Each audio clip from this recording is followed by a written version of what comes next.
is a presentation of Fox Sports. We are Black We are Wisconsin.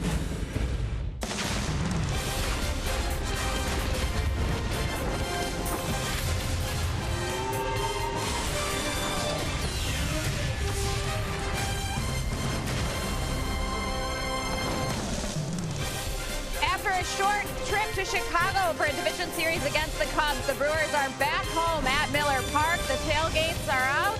They are ready to host the Marlins for a 3-game series, starting a 6-game homestand. Ryan Braun looks to continue swinging a hot bat. His .352 average, 6th best in the National League. He had an 8-game hitting streak snapped yesterday, but one of the best in the National League. Ichiro Suzuki, he'll be the leadoff hitter for the Marlins here tonight. He is 57 hits away from 3,000 on his career, starting the season with over a .300 average. The big news across Major League Baseball and for the Marlins here today, they will be without second baseman Dee Gordon, the reigning National League batting champion, as he begins an 80-game suspension without pay for testing positive for performance-enhancing drugs. That suspension coming down overnight, and he will begin serving that suspension immediately. The Brewers had some major news of their own today, making a roster move, sending down starter Taylor Youngman. He took the loss in yesterday's start to Chicago. Youngman had gone winless in his first 5 starts, an ERA of 9.15. So the struggles went back to September for Taylor Youngman. They recall reliever David Goforth for some relief from the bullpen, and for Craig Counsell, he has preached confidence and success, felt it was necessary for Youngman to go down to AAA Colorado Springs and get back on track. We need to get Taylor on track, you know, we thought at this point the best place to do it is in Colorado Springs. You know, I'm hoping it's not a long stay. I'm hoping he can get on track quickly and be back here. But we got to get him on track. You know, we got to get. You know, we just need better. Goforth will be available from the bullpen, and as for who will take Taylor Youngman's spot in the rotation on Tuesday, Counsell said it would likely be someone else coming from the minor leagues. So we'll get more news on that over the weekend. But when we come back, we'll talk about Zach Davies. He's going to be making his 3rd start of the season. We'll go up to the booth to Matt LePay, and Bill Schroeder will get more on Zach Davies and how he's looking to get back on track and get the Brewers a win as they start a series against the Marlins.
Brewers baseball on Fox Sports Wisconsin is brought to you by Menards. Save big money at Menards on all your home improvement needs. By your local Toyota dealers. Toyota, let's go places. And by Miller Lite, the original light Pilsner. Cheers, it's Miller time. Ready to start this 6-game homestand at Miller Park tonight. Left-hander Adam Conley on the mound for the Miami Marlins, and Zach Davies making his third start this season for the Milwaukee Brewers. Back at Miller Park, he's everywhere. You know Bill Schroeder. I'm just the play-by-play guy. Sophia Minard, of course, our reporter tonight. Zach Davies, big start. You know, we talk about it a lot. Needing more productivity from the starting rotation. Zach Davies, see if he can take that next step. A little better against the Phillies and the Pirates. See if he can be even better still tonight. And it's all about, you know, location of his pitches. It's not just all change-up and curveball. You'd like to see Zach establish the fastball a little bit more, particularly in the inside part of the plate. Craig Counsell talking about that before the ball game, saying that, you know, you got to trust the fastball. Still the best pitch in the game, even when you have really good secondary pitches. Change-up's always there for Zach Davies. Got to keep it down. Curveball good, but it's all about the fastball and being able to locate it on both sides of the plate. Was terrific in his outing against the Marlins when he faced them last year. Looking for some more of that magic here tonight. Well, the Brewers love the home ballpark. 16 of their 20 homers have come here at Miller Park. Let's see if they can add to that tonight. Brewers and Marlins coming up on Fox Sports Wisconsin.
Get ready to start a weekend series, the Brewers and the Miami Marlins. And you look at those numbers, the Brewers love hitting in the home park, and they're here for the next 6 games. Brewers baseball on Fox Sports Wisconsin, presented by Potawatomi Hotel and Casino. Spend the night with luxury. Great to have the roof. I know we've said it before, and we're going to say it again. It's chilly day in Milwaukee, but it's comfortable in here, unlike the Tuesday nights and Thursday afternoon game games in Chicago. Don Mattingly, still getting used to saying Marlins manager Don Mattingly after 5 years as the head man with the LA Dodgers. He is now in his first year and has his team on a 5-game winning streak, including a 4-game sweep against the Dodgers in LA. Here's the Marlins batting order presented by Potawatomi. Ichiro Suzuki, the 42-year-old, at the top as March for 3,000 hits continues. Martin Prado, Kristen Yelich, Marcelo Zuna hits cleanup. Justin Bourne, Derek Dietrich now in its second for the suspended D. Gordon. Miguel Rojas at short, Jeff Mathis behind the plate, and Adam Conley is on the mound, and that's the lineup that will face Zach Davies. Yeah, it's been roughed up a little bit in his first 2 starts. He's only been able to eat up 8 1/3 innings. After a 2-0 record and a 2.00 earned run average down in the minor leagues, he got called up. He needs a good start today. And the Miami Marlins might be just that team. He was outstanding against them last year. That was in September, a 9-1 victory. Yeah, he worked 7 innings in that game, gave up just a run on 4 hits as Ichiro with a base hit to right to begin the game.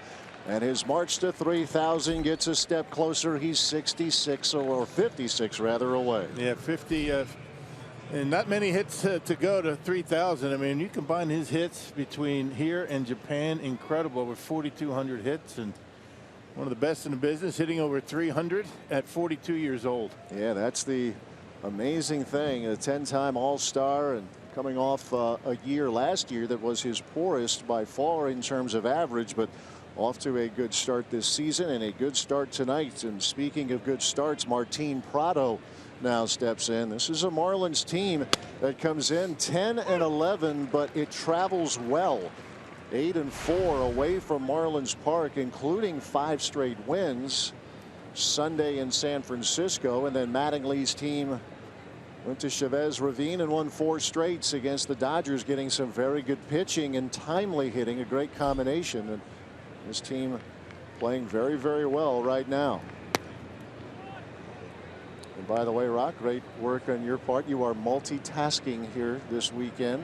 Pre-game, game, post-game. You do it all, man. Good they have oxygen for me when I came up running through the bowels of the stadium here, and I appreciate that. I thought you made good time. That's a long run. Yeah, that was fun. I love working with Craig Kashan. He's a pro. Yes, he is. Good time down there. Filling in for Davey. You know, you're filling in for BA. I'm filling in for Davey. We're just kind of like, you know, spare parts, right? Well, I know I am, without a doubt. You have a little more versatility to your game. No. And we wish Davey the best. I know you mentioned it in Brewers Live pregame, and we want to echo those thoughts and get yourself better. And we look forward to seeing Davey here at the ballpark as soon as possible. 2 balls, 1 strike to the third baseman Martin Prado, as Zach Davies, as we mentioned, was a little better in his outing last weekend against the Phillies. A couple of mistakes proving costly, but certainly had better fortune in the big picture than he did in his first outing against the Pirates since being brought back to the big club. Brewers making a roster move. Craig Counsell's team yesterday hoping for better things out of Taylor Youngman, but it did not go well for Youngman again yesterday at Wrigley Field. So Taylor sent down to Colorado Springs. David Goforth will be added to the Brewers bullpen. Ichiro on the run as Prado fouls it out of play. Yeah, I think it's going to be good for Taylor Youngman. He was just searching out there. You could tell that his confidence was a little bit down. He really wasn't able to throw too many pitches for strikes, and off to a bad start. And you know, after the month of August last year, it's been a struggle for Youngman, and hopefully he's going to be able to go down there and find something down at Colorado Springs. There's David Goforth. We saw him last year. He's on the left. Hard throw with a pretty good slider.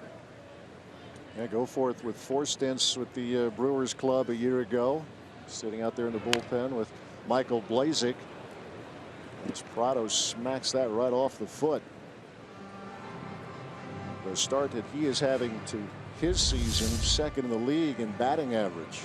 Yeah, right off the shin right there, and that's going to hurt. Missed the pad. Hurts a little bit more when you arrive into Milwaukee at about 7 a.m. That was a long night for the Marlins. They were in L.A. last night. Yeah, it was a night game out in L.A., and it was after the game when it was announced that Dee Gordon is suspended 80 games. It starts tonight. Their terrific second baseman. Violation of the Major League Baseball drug policy, a positive PED test. So the 80-game suspension for Gordon begins tonight.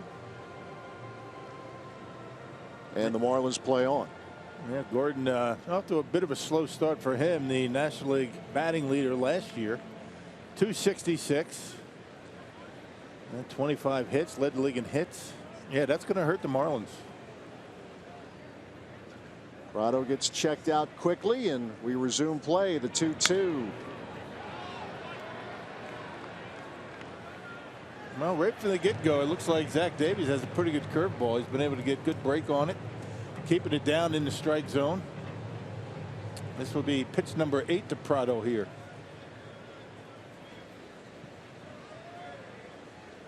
He was 3-2 a year ago with the Brewers. Talking about Zach Davies, a .371 earned run average in 6 starts. Ichiro has stolen a base this season. We've talked about him being 42, but he's not afraid to run if the opportunity is there. Yeah, good quick feet by Zach Davies, keeping him close.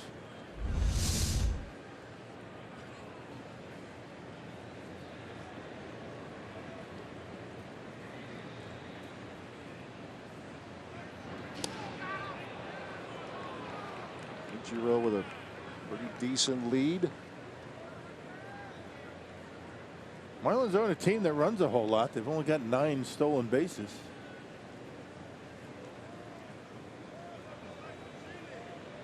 Yeah, the Brewers, on the other hand, with 13, including 3 yesterday from Jonathan Villar.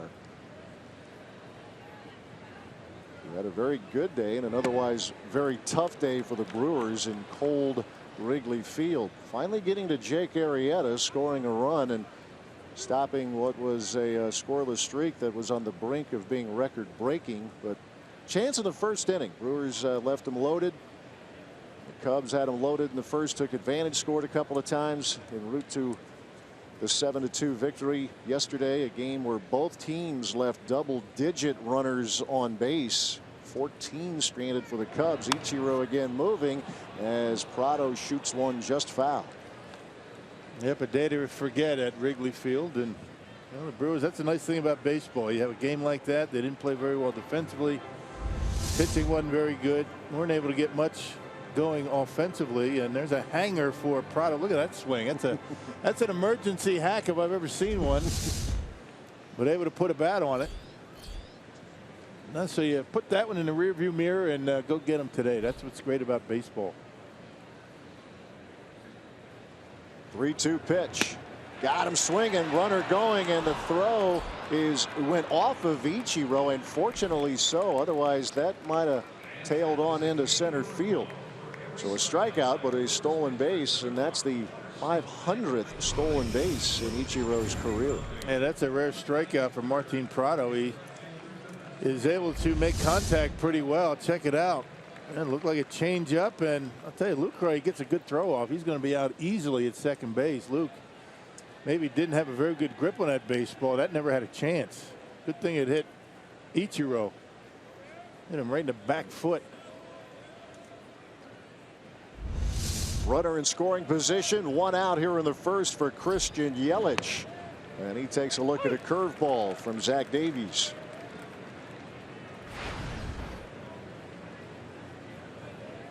He has scuffled against the Brewers, but he has not scuffled so far this season. .365 batting average and a .478 on base percentage. Leading the way in the National League. In fact, Yelich has reached in all 21 of the games so far for the Marlins. Yeah, unless you're a big-time baseball fan, this is probably the best hitter that you've never heard of. Christian Yelich, yeah, good chance. According to his manager, might win a batting title one year. Might be this year. And they're trying to pick off attempt over at second, but even though the throw gets away, not nearly enough for Ichiro to advance. That's interesting you say that. mentioned what Don Mattingly and what the Marlins people think. Yelich had a good year last year. He hit an even 300. I think a lot of fans still getting used to seeing Mattingly in a Marlins cap. Yeah. Did a very good job as the manager of the Dodgers. Led his team to the NL West title 3 straight years, but as can happen with a high payroll, big market, win or else philosophy, they never got any further than the League Championship Series in his time there.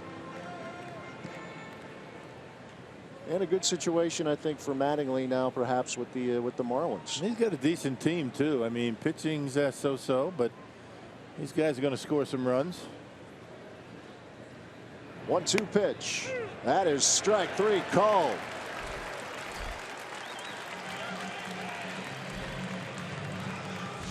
Yeah, catching that outside corner. Let's check out the Brewers Menards defense. You got Ron Flores and Santana in the lineup. Santana back in the lineup, had a couple of days off. He'll be our Rivera Carter, and Lucroy behind home plate. Yadiel Rivera getting another start, with Scooter Gennett being placed on the disabled list yesterday.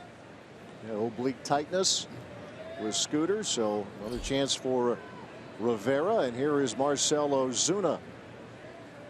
Giancarlo Stanton not in the lineup tonight here for the Marlins. And a curve is fouled off by Ozuna.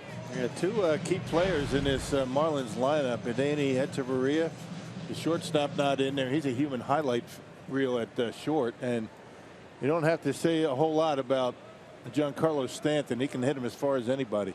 And has been lately. He is homered in 4 of the last 5 games. So if Mattingly needs some punch from the bench, he knows where to look.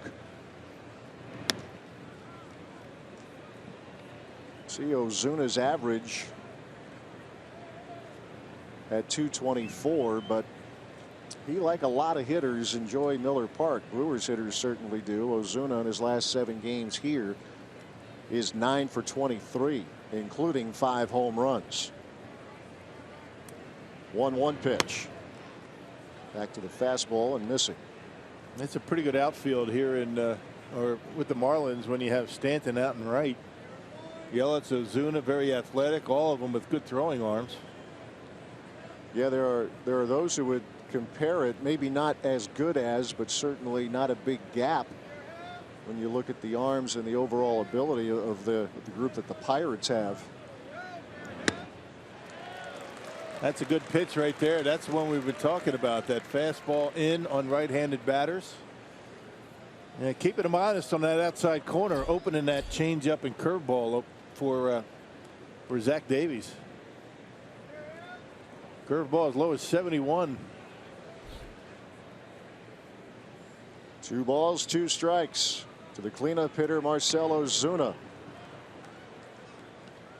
Part of the book on Davies is, at least in the early going here this season, is what he does in the first couple of innings, or even going back to last year for that matter. The first couple of innings he has been very tough to hurt, but as the game moves along, and it certainly was a case in his last outing, you get to 3, 4, and 5, and it's a different story as Marcell Ozuna draws a walk, and the Marlins now have him at first and second. Yeah, and most of his starts, except for the Pirates and these Marlins, the guys never seen him before, and that's an early advantage for the pitcher ordinarily.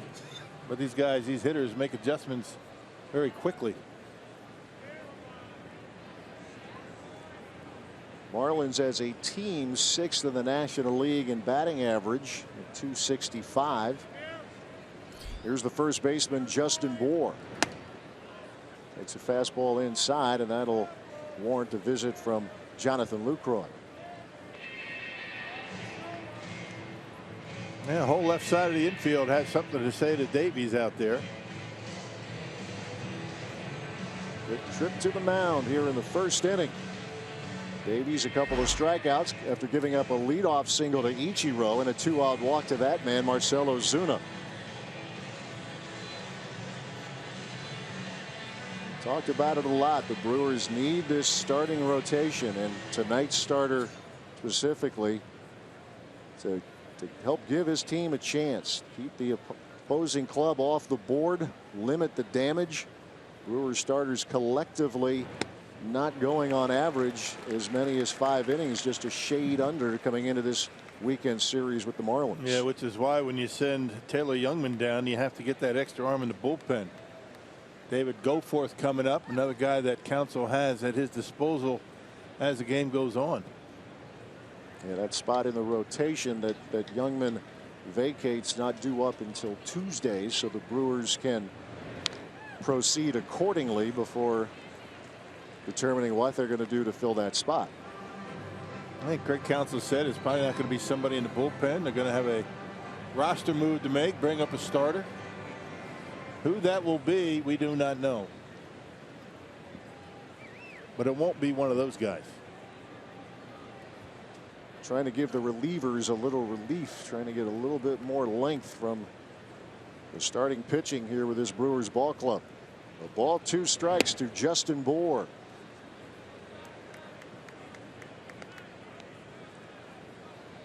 See a hectic first inning for Zach Davies.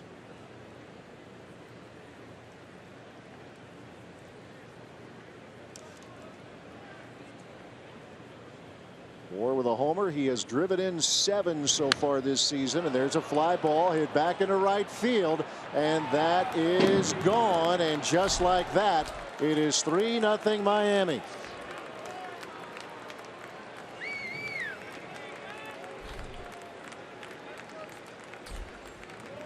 Well, a 2-strike pitch. He tried to come inside on Justin Bour and missed badly. I mean, not even close with the fastball, and then went with the curveball. I think Bour was waiting for it. Actually, a changeup. Fastball, then changeup. And look at Bour out on his front foot, and still strong enough to muscle it on out of here into that Marlins bullpen. So, 2-out home run by Justin Bour gives the Fish a 3-0 lead. Last thing the Brewers needed in the first inning.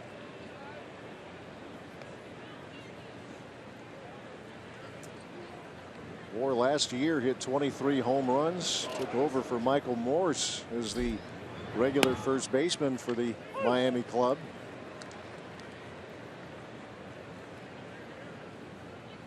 And he helps jumpstart his team at Miller Park tonight. Dietrich figures to get a lot of time now at second base with this Marlins group. And he too, although you look at his career numbers against the Brewers, he has hit pretty well here in his last 5 outings, 7 for 18. And off to a good start.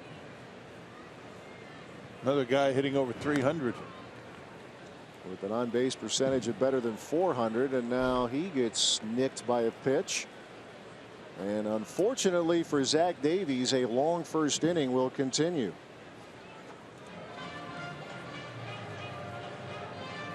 So, yeah, Rock, as you said, it's the last thing this team needed right now, but it's faced with it. Yeah.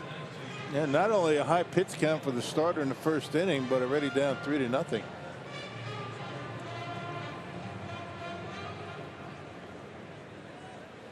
Ichiro led off with a single. Back-to-back strikeouts from Prado and Yelich, and then Ozuna walked. Justin Bour lifted one over the wall in right. Now Dietrich, the runner at first for Miguel Rojas, the shortstop. In there for Adeiny Echeverria.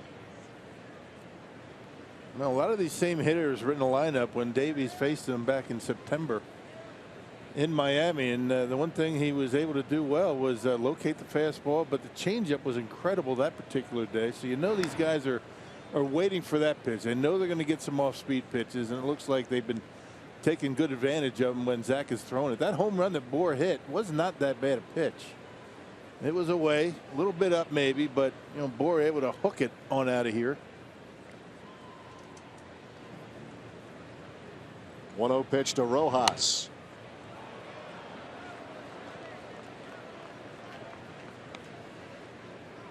Yeah, that September outing was a good one against the Marlins. Brewers a 9-1 winner.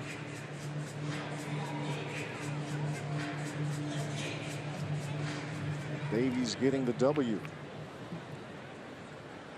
6 innings in his last outing against the Phillies. Gave up a home run to Maikel Franco, who had a very good series here this past week, last weekend, I should say.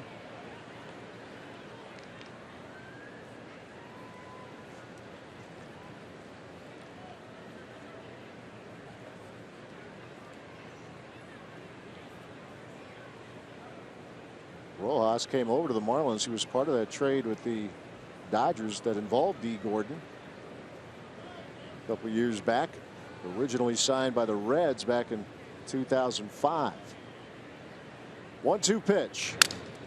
Broken bat. It's by Davies. Hill on the charge, and that's a good play by the veteran Aaron Hill. And a long first inning has come to an end. The Marlins scored 3, and here come the Brewers.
Nothing Miami as we head to the Brewers half of inning number 1. Craig Counsell's team starting a 6-game homestand, first of 3 with the Marlins tonight. Let's take a look at the Brewers batting order presented by Potawatomi as Domingo Santana back in there, top of the order. Jonathan Villar, Ryan Braun the top 3. Jonathan Lucroy hits cleanup, followed by Chris Carter and Aaron Hill. Ramon Flores, Yadiel Rivera, and Zach Davies rounding out the batting order, and that's the order that will face the Marlins left-hander Adam Conley. Yeah, he's 0-1 with a .512 earned run average.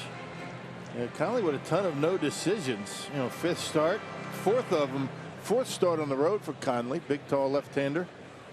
Doesn't throw all that hard, mixes it pretty well.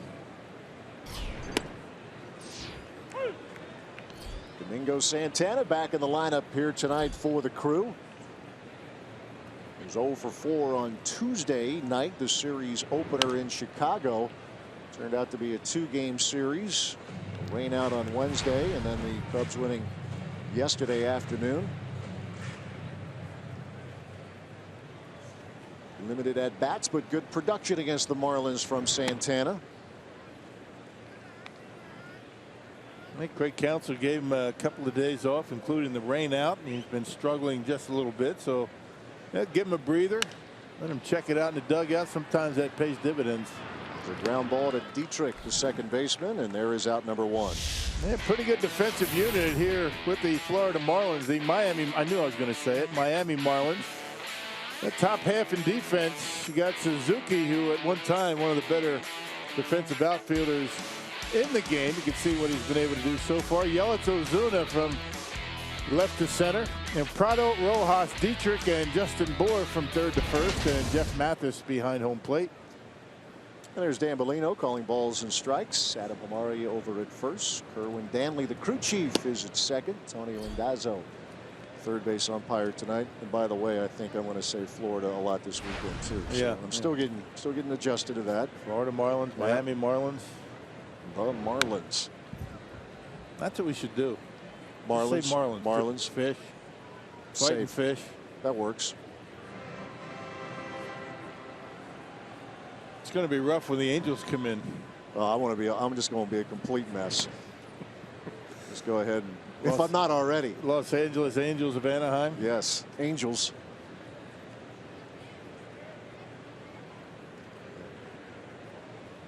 Angels, the Halos. I'll call them California Angels a few times. You won't mind that, will you? Well, that's, no, that's thank you. what they were when I played. Exactly. So they'll always, in my heart, be the California Angels.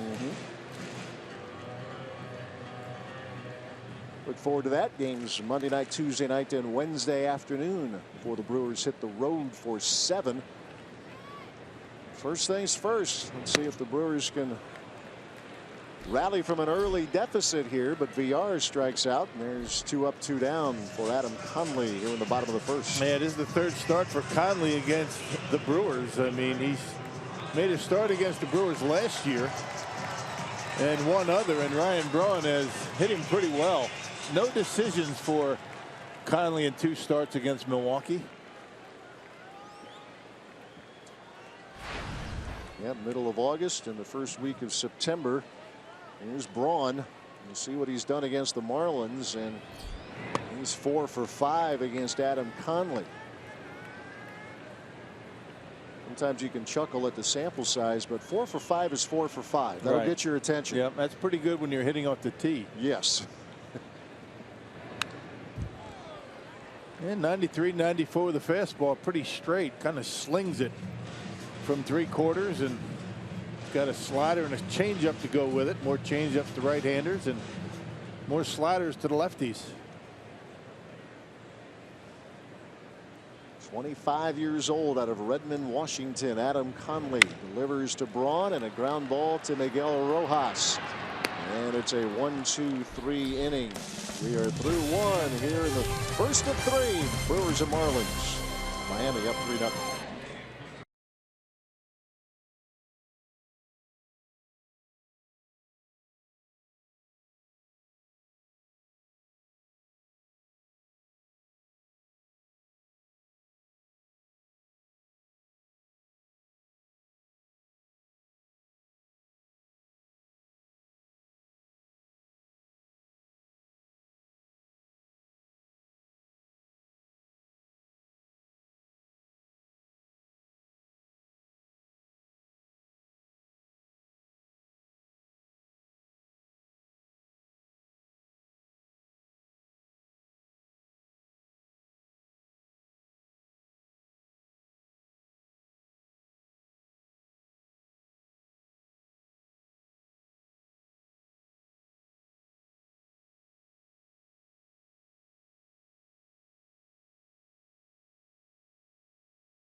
The Miami Marlins pitching coach is Juan Nieves. Hey, Rock, you remember this? I do. Nice catch, kid. Well done. 7-0 victory over the Angels, or the Orioles, I should say. That was game 9 in a row, 9-0 start. There's Juan. There you are. Had a nice chat with Juan. You know, tomorrow's pregame show, Brewers Live. I'm going to interview Juan. We're going to talk about the no-hitter, talk about his career path, and nice guy, Juan Nieves, highly respected pitching coach. We'll look forward to that tomorrow night as Rock chats with Juan Nieves. 29 years and change ago, the no-no in Baltimore. And he has, I'm going to say carved a niche. It's better than that. He's established a very good reputation now with his ability to teach the game. Yep, he was with the Red Sox a couple of years. He was actually the pitching coach in 2013 when the Red Sox won the World Series. Now working with Don Mattingly and this Miami Marlins club, and there's strikeout number 3 for Zach Davies as he catches Mathis looking. It's kind of a who's who on the Marlins staff, beginning with the manager there, but the hitting coach, Barry Bonds. And the Marlins, the folks around this Marlins club have nothing but good things to say about what Bonds has been able to do. I mean, he hasn't really gotten really in depth into the video. Their assistant hitting coach is the guy that does a lot of that, but he keeps an eye on pitching. He gets into these guys' heads. He'll talk to them about what are they thinking up there, what are you looking for up at the plate, just kind of the mentality of hitting. And slowly but surely he's going to get into the video part of it. They say he doesn't really get too caught up in trying to change mechanics a whole lot. He's still in the learning phase. Frank Menechino was a big role in that area. But yeah, you were talking with Craig and Brewers Live pregame of just how smart of a hitter Bonds was, and appears to have that ability to share that knowledge with the current Marlins players. There's a ground ball to VR off the bat of the pitcher Adam Conley. 2 up 2 down here in the second. Yeah, and he was one of those guys when he played, he could really just sit there and watch without having to use the video and just identify what pitchers were trying to do to both left-handed hitters and right-handed hitters. And guys would go by, when they were with the Giants, when he was with the Giants, and say, what am I going to get here? And he'd tell them, and they'd go up there and get it most of the time. And that's kind of the stuff that he's been doing with the Marlins hitters. Top of the order, Ichiro, who began the first with a single to right field. 2,944 hits in the major leagues for Ichiro.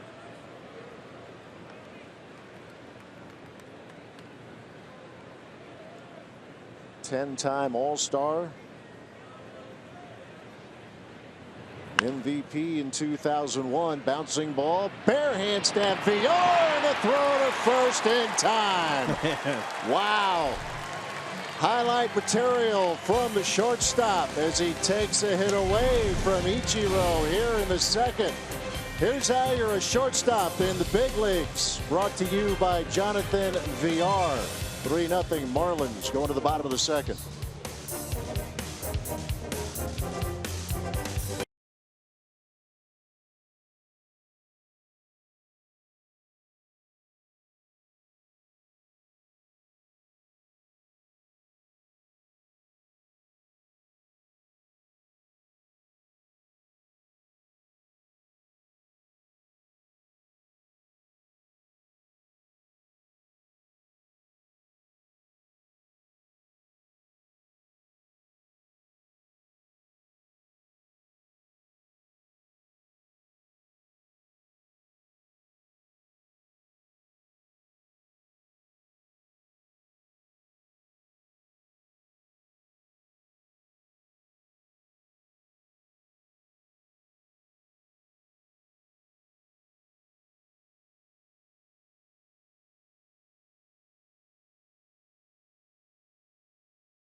At Miller Park, Marlins put 3 on the board in the first, but Zach Davies needed just 13 pitches to get through the second.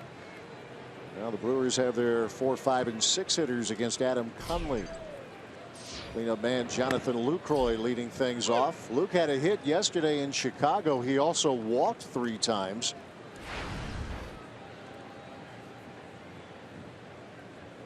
And he too has some pretty good numbers against Miami.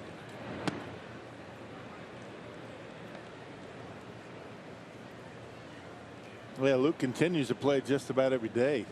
Martin Maldonado wondering when he's going to get some playing time. And Luke shows up at the ballpark to play baseball, not to sit and watch. And he hasn't had to watch much at all. Brewers went down in order in the first. Marlins pitching, while it's been very good, especially of late, it has been in this first month of the season really vulnerable early in the first inning. There's a sharp ground ball to Martin Prado for out number 1. Conley was able to flip a trend with this Marlins staff through the first 21 games. It had given up 20 runs in the first inning, but the Brewers were retired 1-2-3 in the first, and Conley has put down the first 4 here so far tonight. Yeah, one of the reasons why he really hadn't been able to pick up decisions because he really hadn't pitched too deep in games. 19 and a third innings in his first 4 starts. Not many. There's Chris Carter. Rock mentioned the beauty of baseball. You have a rugged game like yesterday. You get to turn the page in a hurry, and it was a rough afternoon at the plate for Carter. But I would think with him, part of that level, even-keeled nature can really be helpful. It was an 0-for-4 day with 3 strikeouts yesterday, but he's right back at it, and he's already demonstrated to the folks here he likes hitting in this park. There's a line drive to left, and it's right at Yelich. 2 up, 2 down in the second. And nice short stroke on a fastball at 94 miles an hour. Strikeouts for some guys are just part of the daily way of doing things. I mean, some are really affected by him. Others kind of just brush it off and go get him the next day, and that's the way Carter is. Doesn't really let it get into his head too much. And to be sure, he has had a good first month here as a Brewer. Here's Aaron Hill.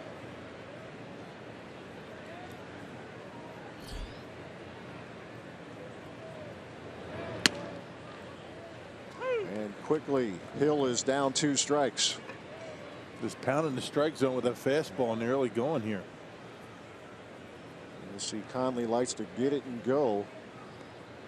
2-strike pitch coming to Hill. Scoots him back with a fastball.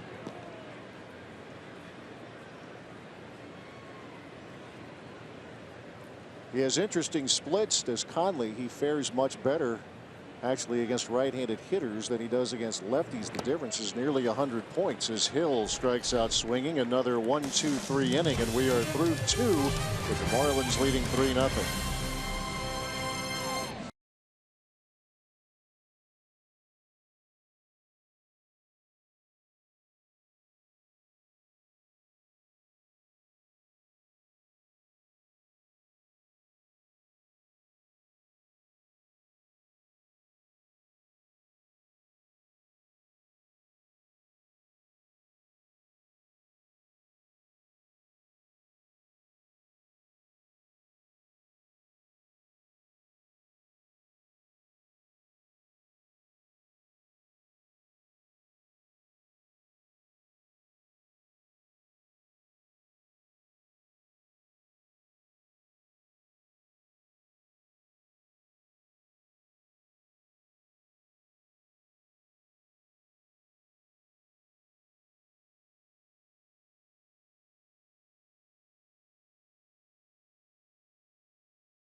As we head to the third here at Miller Park, reliever David Goforth joining the Brewers this afternoon, taking the place of starter Taylor Youngman. Youngman had started the season winless in his first 5 starts, took the loss yesterday in Chicago, and so was sent down to AAA Colorado Springs. And so often when we talk to manager Craig Counsell, the question about confidence and success comes up, talking about so many of the young players on this team, and he said it's something that goes hand in hand. And he said in the case of Youngman, you just can't be confident out on the mound when you're not throwing strikes, you're giving up runs, as Youngman was. And he said it's just hard to do in the big leagues when you're trying to find yourself on the mound or between starts. So he said sending him down to AAA gives him more of a license to search for that stuff and get consistency back, and then they're hoping it won't be a long stay for him. He can rejoin the team.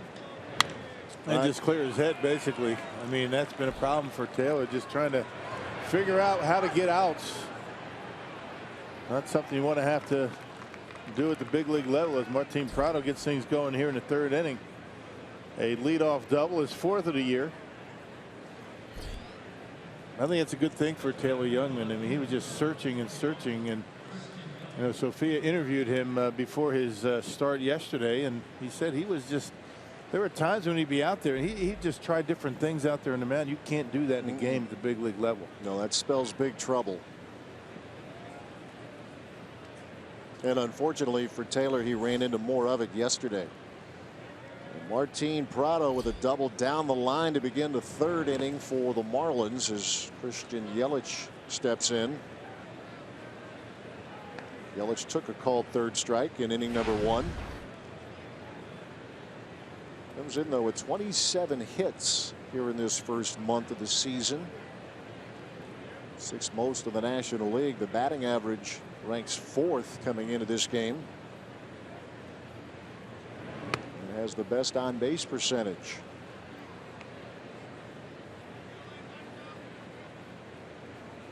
This is a team that even with the D. Gordon news has to be feeling pretty good.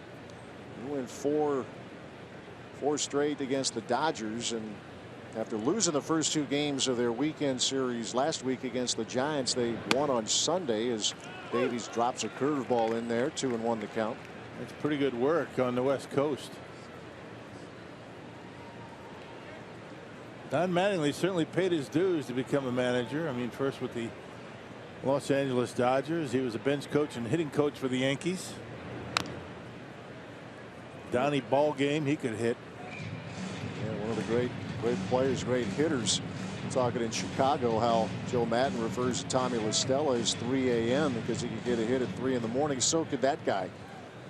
I mean, just give him a bat and get a hit against somebody. One of the toughest outs that I ever tried to throw down signs to get out, for sure. Don Mattingly. 2-2 pitch to Yelich. And Mattingly, a pretty good defensive first baseman. Real good.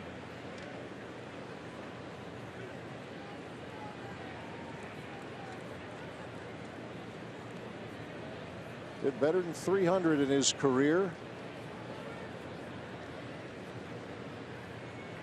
Great years with the Yankees. 3-2 pitch and got him on a curve. There's out number 1 in the second time Yelich has struck out tonight. Yeah, first time looking, this time chasing a pitch out of the strike zone, and Davies able to get him to chase the curveball. Well, you see that big break ends up down around the shoe tops, and Davies gets his 4th strikeout.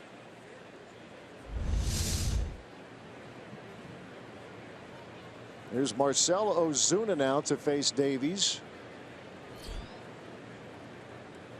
With Prado the runner at second. Ozuna walked in the first, part of that 3-run inning for Miami.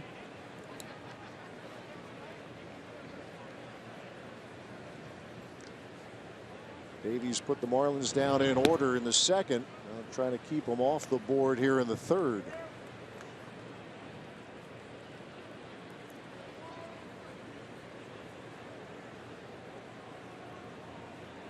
Two balls, no strikes to the center fielder, Marcell Ozuna.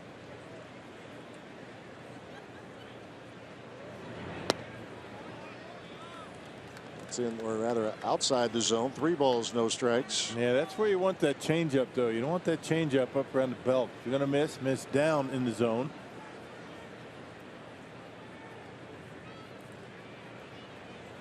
Might be swinging here. Had that look, didn't he? But he took it. Maybe not. Yep. Pretty good pitch to hit. Yeah, it was. Ozuna last year had his ups and downs. As a matter of fact, was sent down to AAA for a time in July, came back up in mid-August. We're expecting much bigger things from Ozuna this season, and for his second plate appearance tonight, he draws a walk, so the Marlins have runners at first and second with one out. As Davies struggled in the first inning, got through the second, needing only 13 pitches, and he's up against it here and now facing Justin Bour, who took him deep to right field. Hey, knocked the changeup out of the ballpark. Watch Bour, he's going to be out on his front foot, but still able to keep that bat back. That's the key. You can be out in front, but you keep the bat back, you still have enough, to be able to drive it somewhere, and he lifted it out of here for a 3-run homer. Bour originally drafted by the Cubs in 09, Rule 5 pick by the Marlins back in 2013. That was third year with Miami. Drove in 73 a year ago.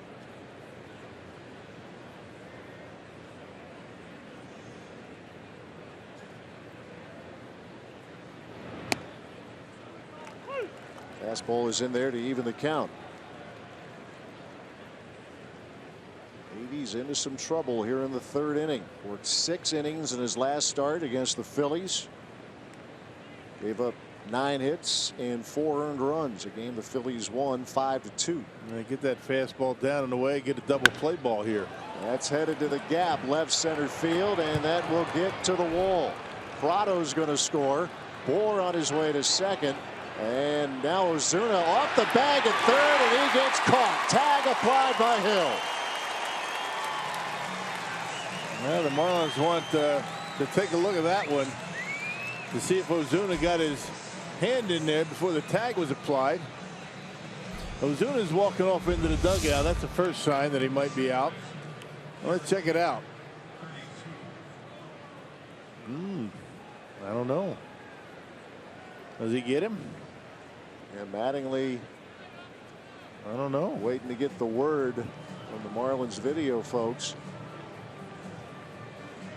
Yeah, watch the right hand, or left hand, I should say. Is the tag applied? I think it's right there, and this one might get overturned. Yeah, they are going to take a look at it. Mattingly wants it checked out. So, whatever the case, it is an RBI double for Justin Bour, who already has driven in 4 tonight. And that's a career best for him. And not sure what Ozuna was doing there. I mean, there's no way they were going to send him home. He took a wide turn around the bag, and that was good heads-up play to get the throw into third base. Now, question is, did he get the tag before the left hand got in there? The call on the field is out.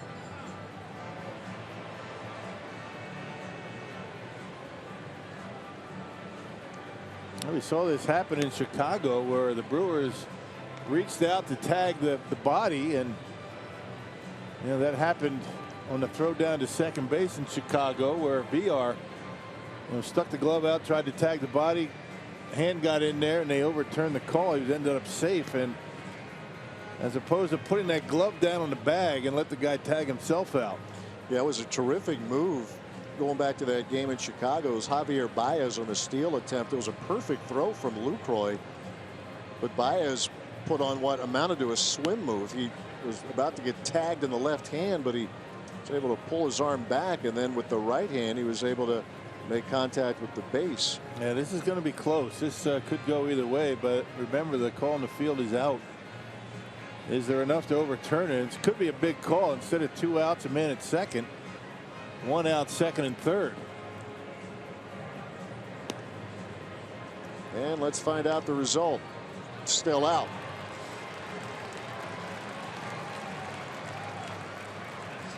So the call stands. Ozuna out at third.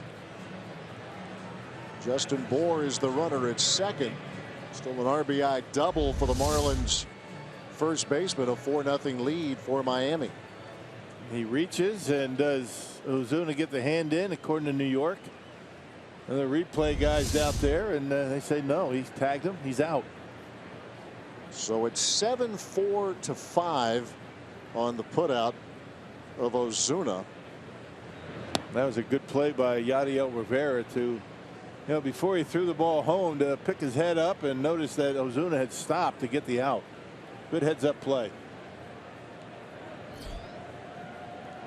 A ball, no strikes to the second baseman, Derek Dietrich. He was hit by a pitch in the first.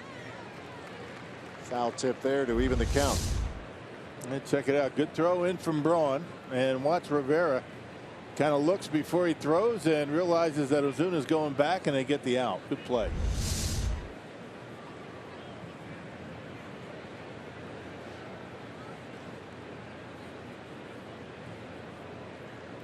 One pitch to Dietrich.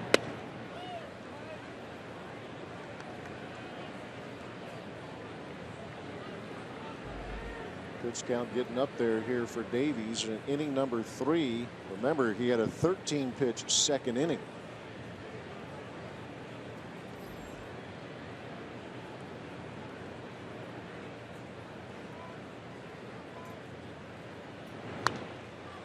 This is popped up.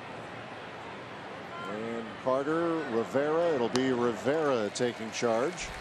And that'll do it for the Marlins. But another run is in. Bottom of the third we go. It's 4-0 Miami.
First to 3 with the Marlins, and a tough start for the Crew. Miami leading 4-0.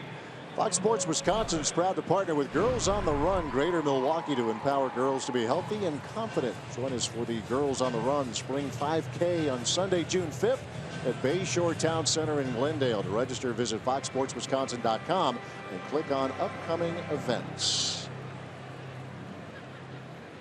There you go. Adam Conley has retired the first 6 Brewers he has faced. Ramon Flores will get things started here in the bottom of inning number 3. Yeah, the only left-hander in the Brewers lineup here tonight, and Conley hasn't needed too many pitches to get through the Brewers in the first 2 innings.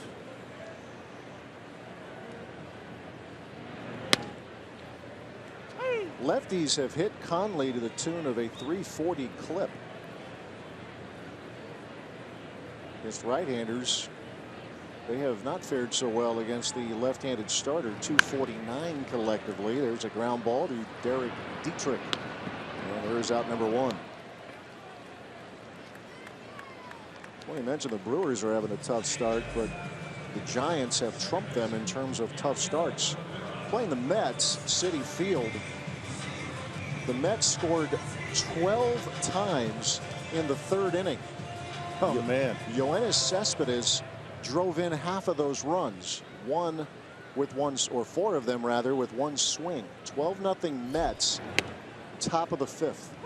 How about that? Jake Peavy started for the Giants. Yeah, 4-0 doesn't seem so bad. No, not at all.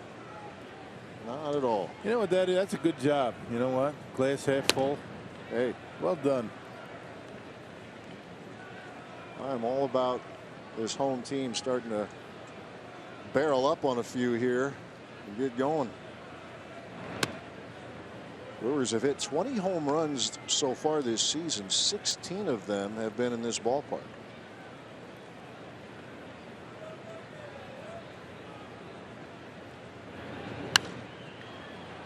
Two and two to Rivera. He's getting his 5th starts at second base. The opportunity knocking for him with Scooter Gennett on the disabled list with oblique tightness. You got Hernan Perez got called up yesterday, and he saw some action. Got a base hit yesterday. Yeah, Perez performed well with the Brewers a year ago. Fly ball to right field. That's Ichiro near the line. And he will have a play. 2 up, 2 down in the 3rd.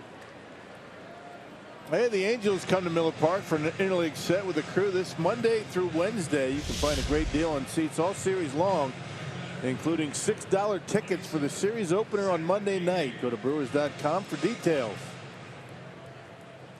Trout, Pujols, and the Crew. Zach Davies.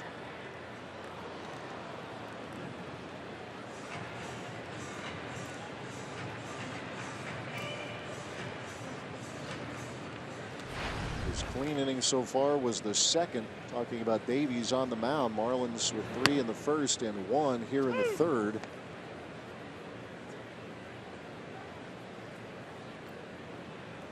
Adam Conley in a very good rhythm here in the early going tonight as he takes care of Davies on 3 pitches, and he has retired the first 9 Brewers. Through 3, it is 4-0 Miami.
The Marlins leading 4-0. They come into this series on a 5-game winning streak, but some major news for the Marlins and across Major League Baseball: the suspension of Dee Gordon. Here's what he had to say. Though I did not do so knowingly, I have been informed that test results showed I ingested something that contained prohibited substances. The hardest part about this is feeling that I have let down my teammates, the organization, and the fans. I have been careful to avoid products that could contain something banned by MLB, and the 20-plus tests that I have taken and passed throughout my career prove this. I made a mistake, and I accept the consequences. That suspension, again, 80 games without pay, and taking place here tonight. And Don Mattingly, before the game, expressed that certainly when you start a season, even going back to spring training, you have to prepare to replace players. He said whether it's through injury, trade, you know you're going to lose guys. He said we certainly didn't anticipate having to deal with this kind of scenario, but he said as a team, you address it, you talk about the feelings, the reaction, you try to support him through the suspension, and on the field, you have to try to replace him. So for the Marlins, he said it was just about moving forward and another obstacle that this team will have to overcome. Yeah, I guess not knowing is not an excuse. I mean, if you're caught with a substance, I mean, you have to pay the penalty. And there's a lot of talk around baseball about whether, you know, the penalties are stiff enough to be a deterrent or not. And you know, you can, you know, take a lot of different looks at, you know, the penalties. It's 80 games right now, and not only is the 80 games, but you're not able to participate in postseason. Right.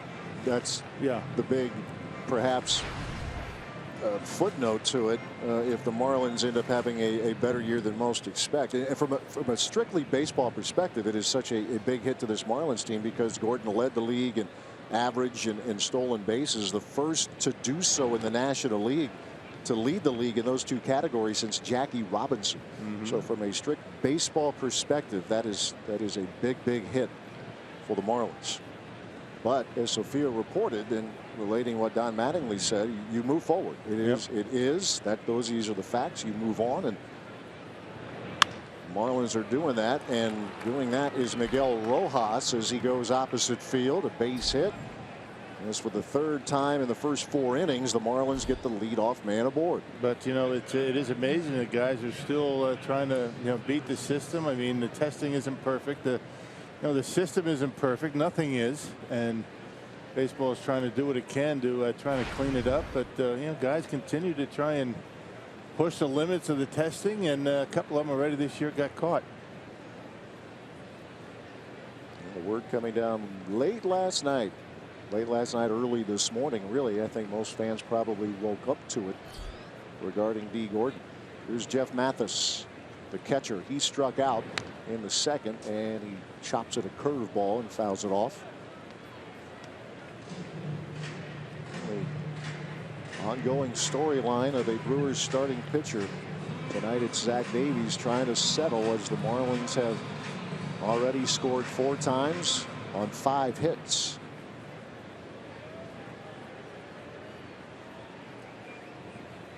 Jeff Mathis, 33-year-old catcher, originally a first-round pick by the Angels back in 2001.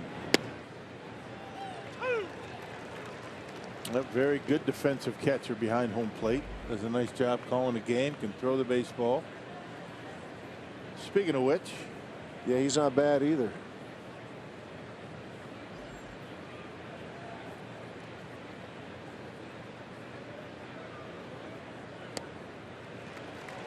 And Mathis, a swing and a miss, and for the second time tonight, he strikes out.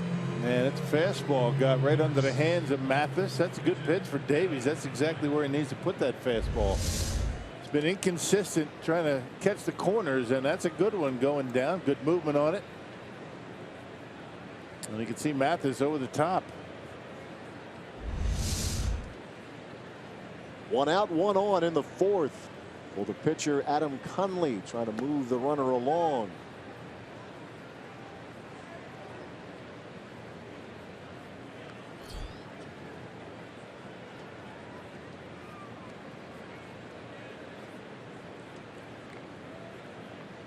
He has yet to lay down a successful sacrifice bunt this season.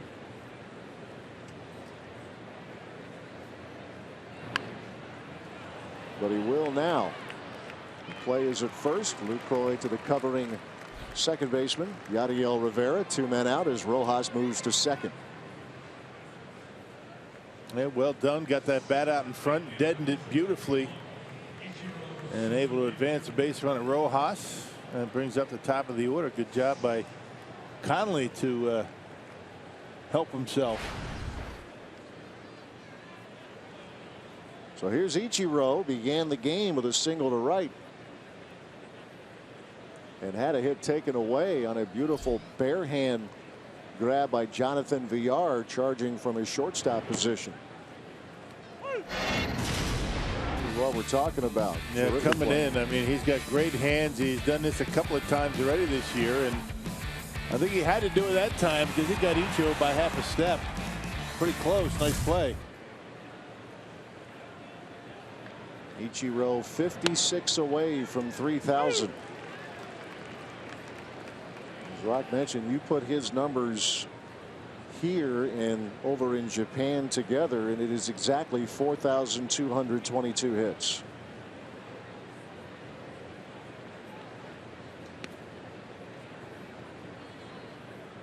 That 1 year with Seattle, what was it, 260 some hits? Amazing. Hall of Famer for sure. He had 3 Silver Slugger awards. It was 2004, the year you're referring to, with the Mariners. 262 hits. He led the league in hits on pretty much an annual basis when he was in that run of all-star appearances. And there's a liner to center field, but Flores has it tracked, and that'll do it for the Marlins. Oh, Davies keeps him off the board. Top of the order, Domingo Santana will try to get things started as the Brewers are down by 4.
It's 4-0 Domingo Santana. He remembers facing Adam Conley down at Marlins Park. This is what he did last September. Yeah, Oppo into the gap. I mean, you got to hit him pretty good to get him gap to gap out of the ballpark. A broken back grounder that is booted by Rojas, trying to charge, knowing it was going to be a tough play. Let's see how they rule it here. That might be a base hit. That would have been a tough play to get Santana. He was going away from first base. Tried to circle it, went up his glove. We saw a base hit called like that in Wrigley Field yesterday on a much easier play. Ate him up inside. You can see Rojas trying to circle and surround the baseball to get his momentum toward first, and rolls right up his glove. I'll tell you, that'd be a tough way to score a first hit of the game. It would. No decision yet, but either way, the Brewers have a base runner for the first time tonight. Here's VR. He rips one. That is just foul down the line.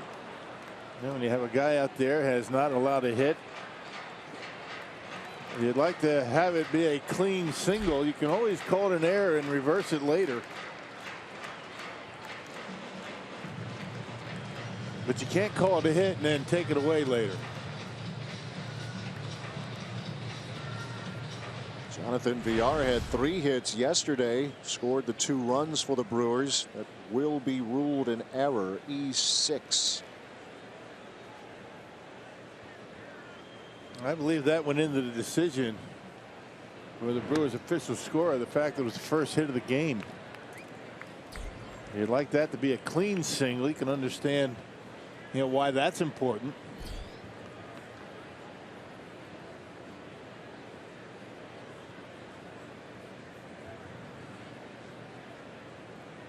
Conley has a base runner against him for the first time.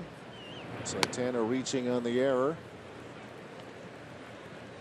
Changeup misses. 2 balls, 1 strike.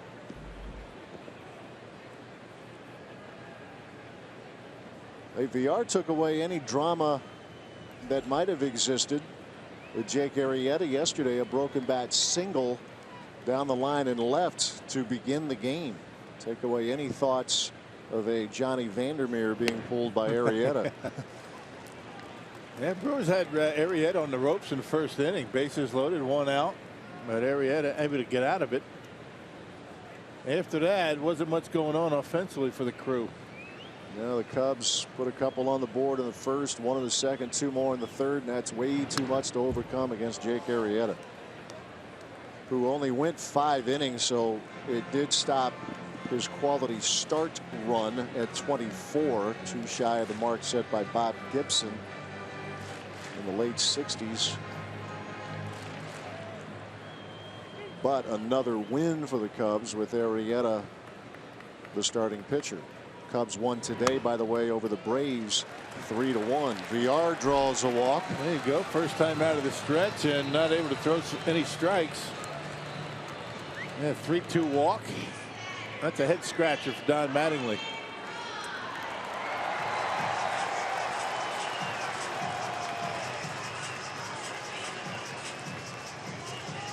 Rock mentioned Conley.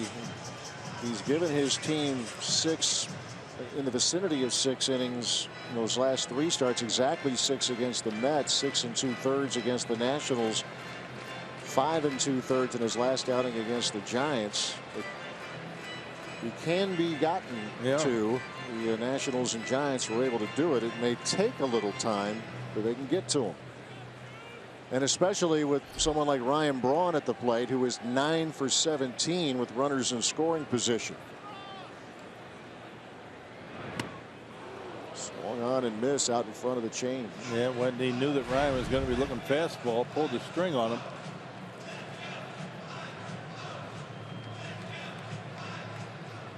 Ryan Braun having a terrific month of April. Adam Conley set down the first 9 Brewers. The 2 on are via a walk and an error.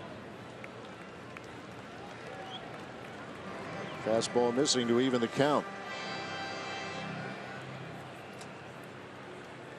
He's been clutch so far this year. Tuesday night in a pinch hitting role, had a 2-run double to give the Brewers a chance. It was a good game Tuesday night at Wrigley Field. Crew fell a run short. Another change and another swing and a miss. 1-2. It's a good pitch. Haven't seen too many of them. Really hasn't needed much else first time through.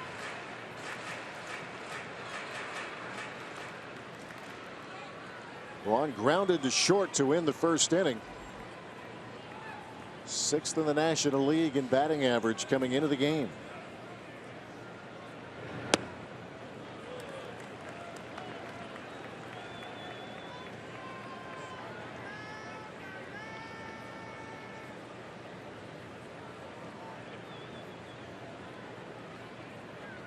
Brewers with their first threat of the night. And no pitch time was called.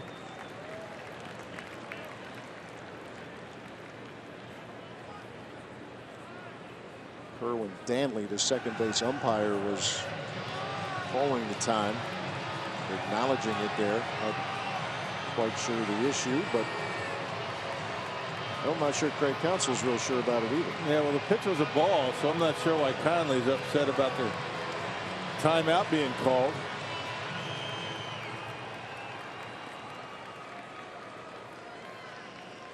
He's thinking it should be 3-2. What'd you call timeout for? Yeah, it's the second base umpire here, Kerwin Danley. Right there. Let's see what he does. Yep, calling timeout. A little bit late, though. I mean, Conley was already in his delivery when Danley threw the hands up. Not sure why.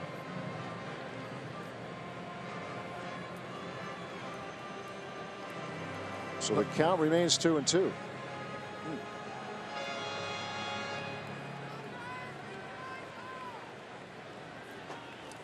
Braun with 5 homers, 17 RBIs in this first month of the season.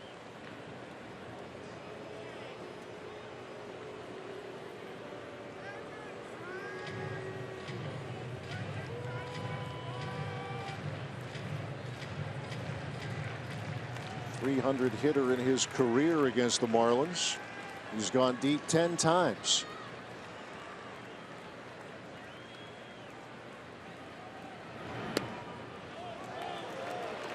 Just does miss, and now it's a full count. Now down by 4, you don't expect the runners to be moving on the full count. Let's see if he gives him that changeup. He just missed off the corner with that changeup on that 2-2 pitch.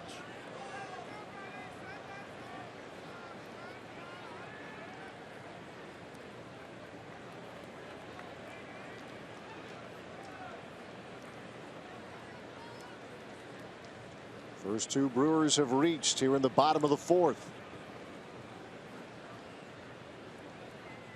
Payoff pitch to Braun. Missed, and the bases are loaded. That's a nice at bat for Brawny right there. He was down in the count 1-2. Ended up drawing the walk, bringing the tying run to the plate. Don Mattingly's going to send out Juan Nieves to have a chat with his left-hander.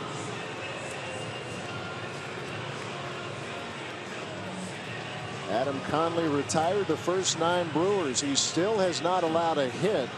Domingo Santana reaching on an error, and back-to-back walks to Jonathan Villar, and now to Braun. Yeah, a little different guy working out of the stretch.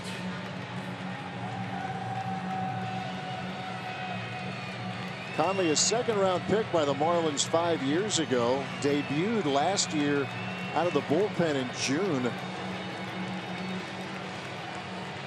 and has proven to be much more comfortable, at least in this early stage of his big league career, as a starter than as a reliever.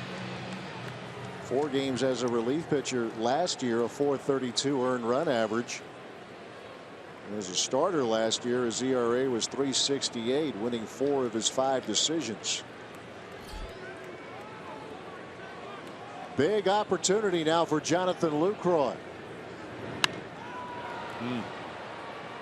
Like to have that back. That was right down the middle, right?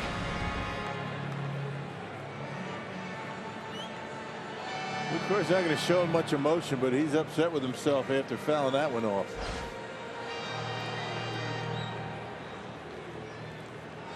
Has driven in 6 on the year.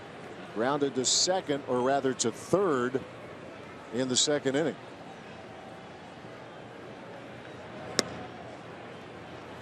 Fastball in there at 94. 0-2 the count.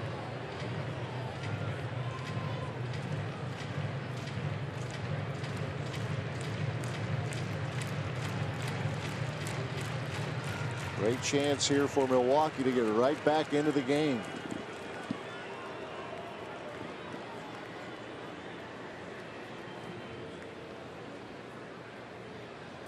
Two-strike pitch.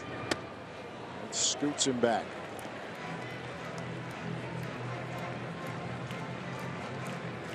Been all fastballs so far. He's got a good changeup. He showed it to Ryan Braun. Conley gets right back on the rubber when he gets the baseball. A long look in from him. There's that changeup. Tough pitch. Lucroy able to just get a piece and stay alive. He's got a good one, and he's breaking it out in this inning.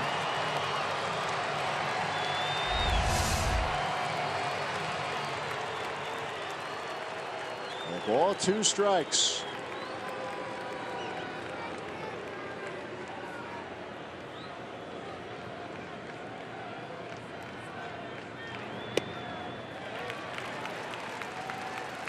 The Brewers getting back into that mode of grinding out the at-bats. Good discipline at the plate. And the big man on deck.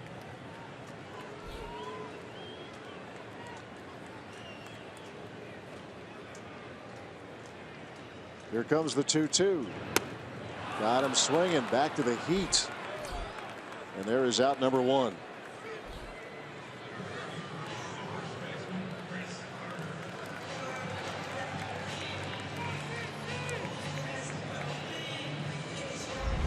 Well, they Luke chase one out of the zone, a fastball. And trying to protect the outside corner and comes up empty. You'd like to have that first pitch of the at-bat back. Best pitch he had to hit. Here's Chris Carter. Everybody knows by now he can tie the game with 1 cut.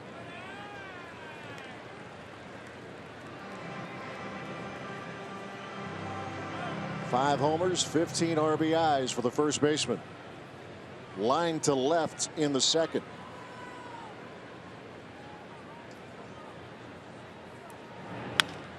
Ground ball to third. Prado around the horn, double play chance, and they get it. 5-4-3, and the Brewers had him loaded with nobody out and do not score. 4-0 Marlins.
Pitcher Adam Conley works out of a bases loaded jam. The Brewers trail 4-0 as we head to the 5th here, and peanut butter is an all-time favorite for kids. The Brewers Community Foundation will partner with Feeding America April 29th through May 1st at Miller Park.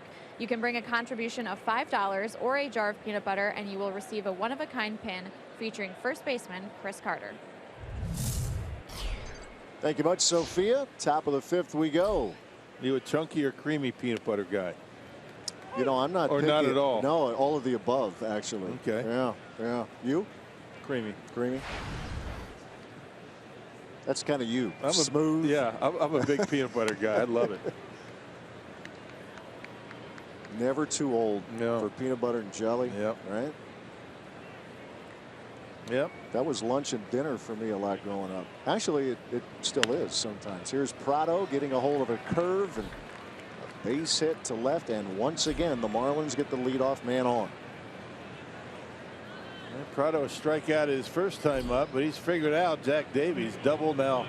Single, double to right, single to left. He's a good hitter. Very underrated, Martin Prado. He was an all-star back in 2010, a 300 hitter that year. Pushing 400 here his first month of the 2016 season. Here's Christian Yelich.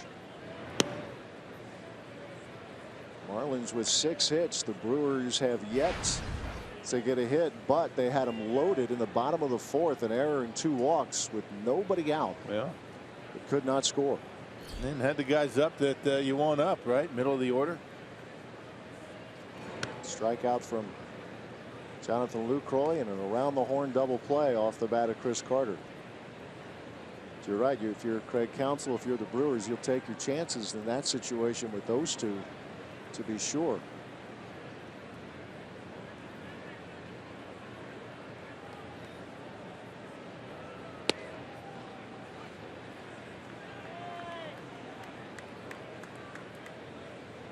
Pitch 90 coming for Zach Davies. We're sitting here in the 5th inning.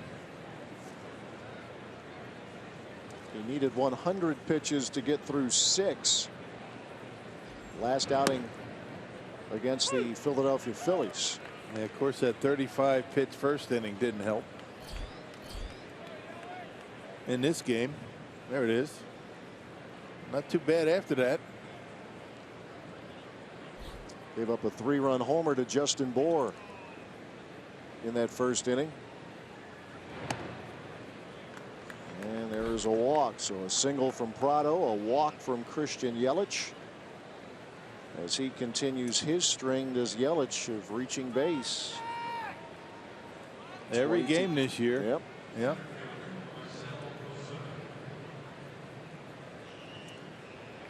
$22 games. 22 games where he has reached.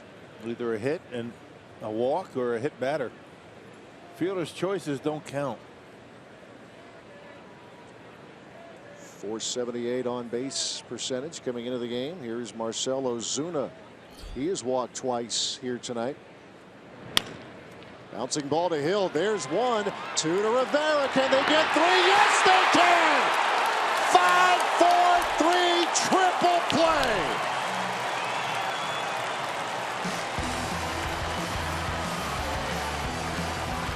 That's how you turn it.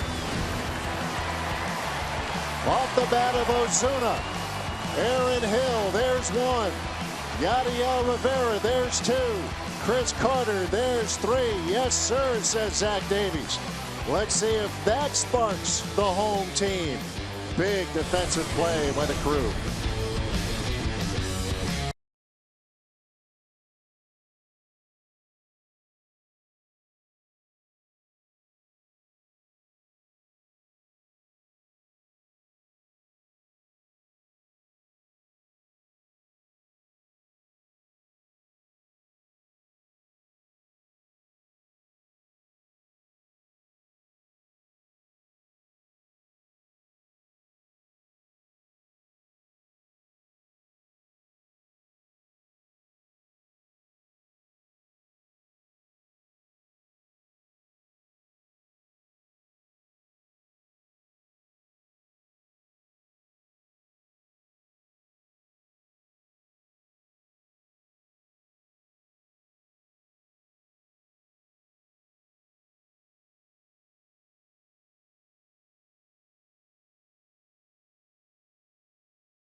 Get right back to it. Bottom of the 5th. Aaron Hill leading off.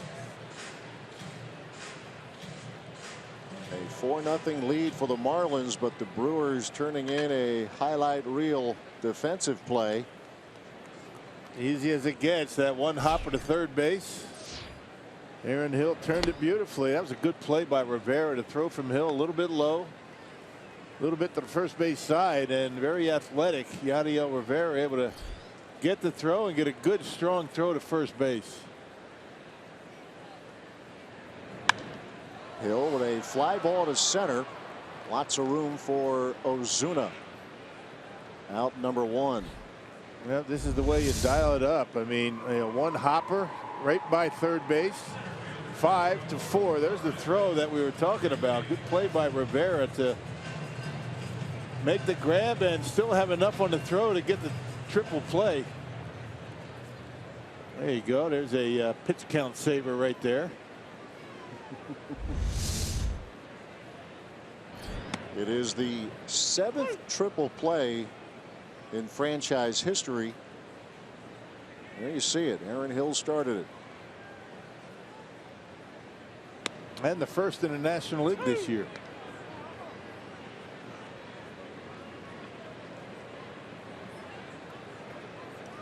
Much, much needed.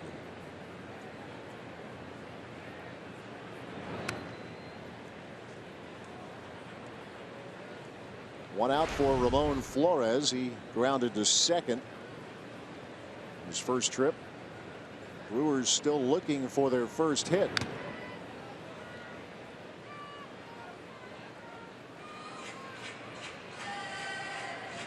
Nothing lead is courtesy of Justin Moore. He has driven in all 4 runs for the Marlins. Yeah, there really hasn't been anything really hit all that hard off of Conley here. So far. Fastball's been dominant. He's starting to break out the changeup, and that was a slider that time. 65 pitches as we work here in the 5th inning.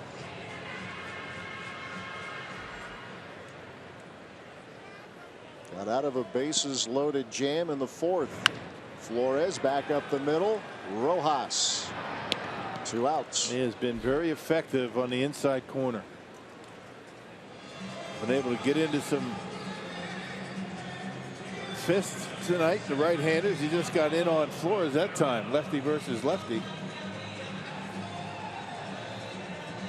A lot of fastballs out of Adam Conley tonight. Here's Yadiel Rivera.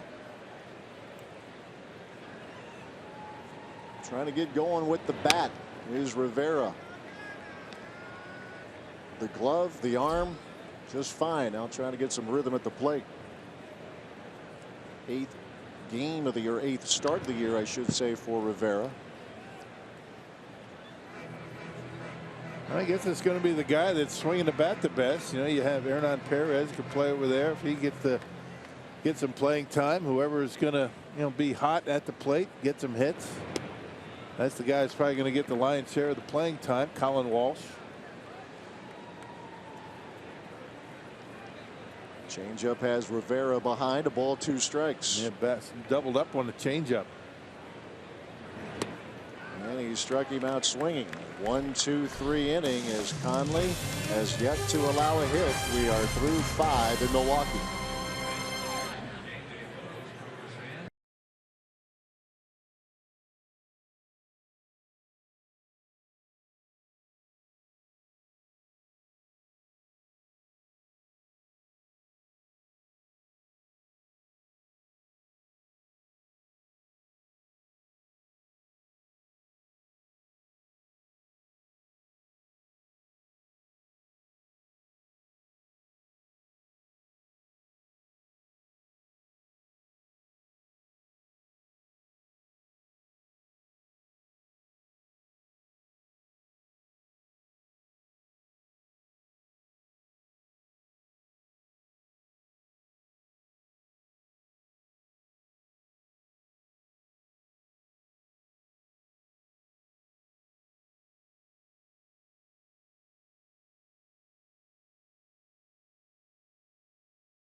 Brewers baseball on Fox Sports Wisconsin is brought to you by T-Mobile. Get major league coverage. T-Mobile has doubled its 4G LTE since 2015.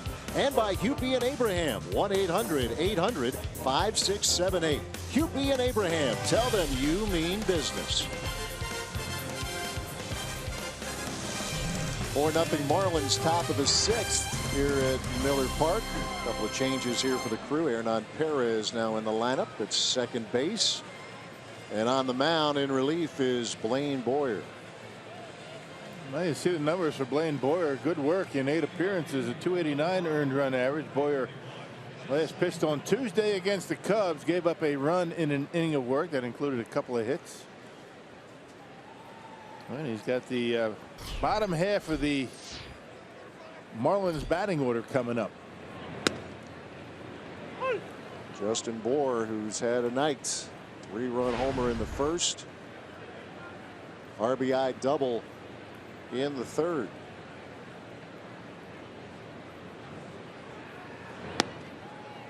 So Zach Davies goes 5 innings, 6 hits, 4 runs.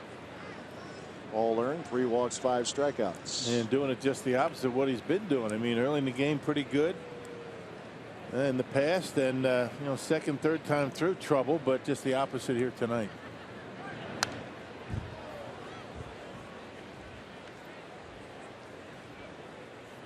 Yeah, he kept the Marlins off the board. Innings 4 and 5. Got help from a triple play in the 5th inning.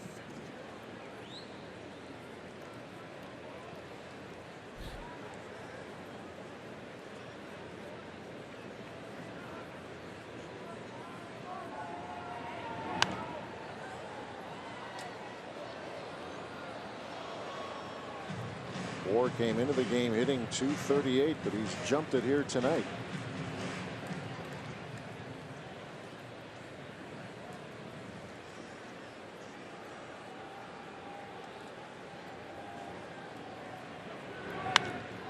And there's a fly ball deep right field. Santana going back, and it's the 2nd home run of the night for Justin Bour. 5-0 Miami. Well, he likes off-speed pitches. They hit a changeup off of Zach Davies, and I think that was a curveball that time from Blaine Boyer. Knocked it out of here. Well, 5-0. There's the grip. There's the spin. Curveball up, and Blaine Boyer gives up a home run. And Justin Bour, his 2nd. Driven in every run so far. Justin Bour.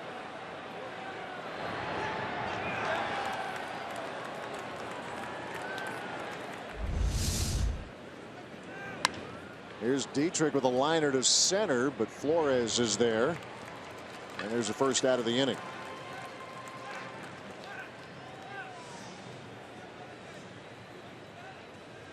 The 2nd career multi-homer game for Bour. As we mentioned, when he took over the regular job at first base last year, he ended up playing in 129 games for the Marlins. He hit 23 big flies, drove in 73, so he did show the power potential in the first significant time that he had in the big leagues. There's Miguel Rojas. Shortstop with a ground ball to third and a single to right.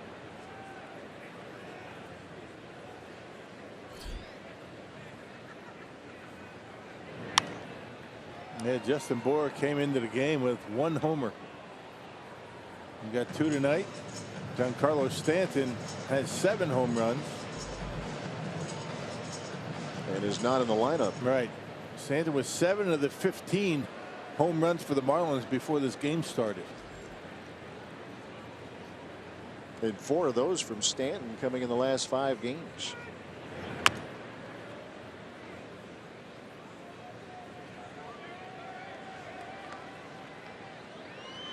Rojas getting the call at shortstop tonight. Danny Echeverria normally does. But a late game, night game in LA last night. An arrival in the vicinity of rush hour in Milwaukee this morning. There's a strikeout for Blaine Boyer. 2 men out here in the 6th. Hey, this Sunday, the Brewers celebrate the franchise's all-time leader in home runs with a special edition Ryan Braun bobblehead given to all fans in attendance for the Crew's matchup with these Marlins. That's courtesy of U.S. Cellular. Go to Brewers.com for details.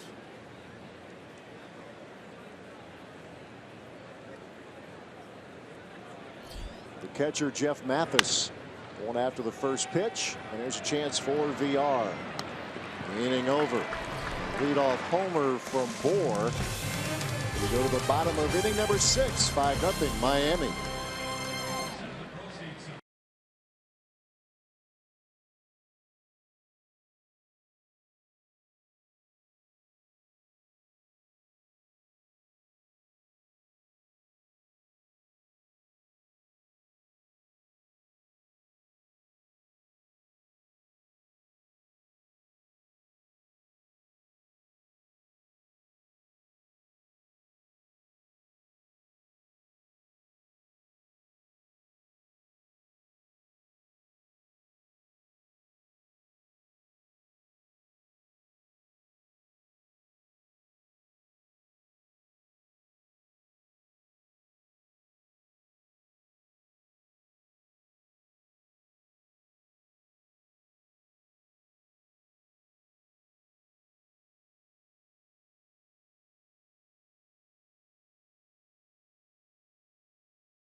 Marlins leading the Brewers 5-0. Justin Bohr has driven in all 5 for Miami, a couple of home runs. And Adam Conley spinning a pretty good story in his own right here through the first 5 innings. Yeah, the fastball. I'm sorry, Matt. The fastball has been his pitch. He hasn't thrown much else, and really hasn't needed much else. He did throw some changeups to Lucroy and Braun, but other than that, he's been very good working both sides of the plate, particularly inside these Brewers right-handed hitters.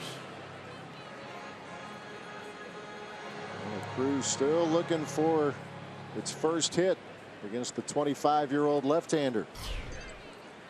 Hernan Perez will lead things off 9-1-2 in the order here for Milwaukee.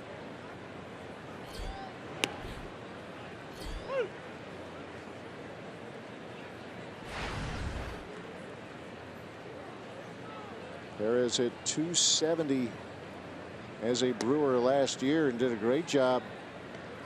He struggled early. He struggled mightily early, but in the final 81 games that he played, he hit .284. He was sub 100 prior to that, his first 31 games. Took him a while to get going last year. I mean, he sat around on the bench long time with the Tigers. Not a whole lot of playing opportunities over there. There's a fly ball hit back into right field. Ichiro going back at the wall, and he will make the catch. Best contact of the night, Hernan Perez, his first at bat tonight.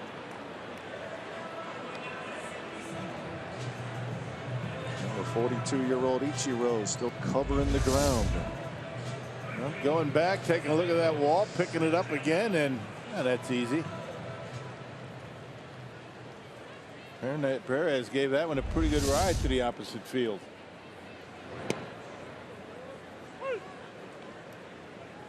Domingo Santana was the first Brewer to reach tonight. Got there on an E6 to begin the 4th.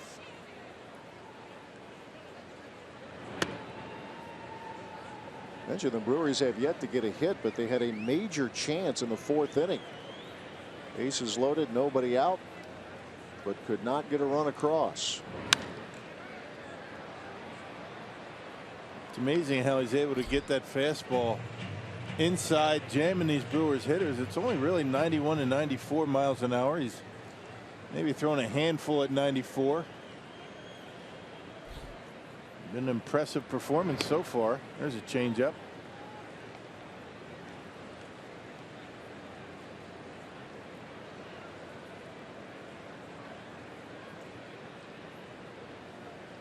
Two pitch. Change up again. Missed away.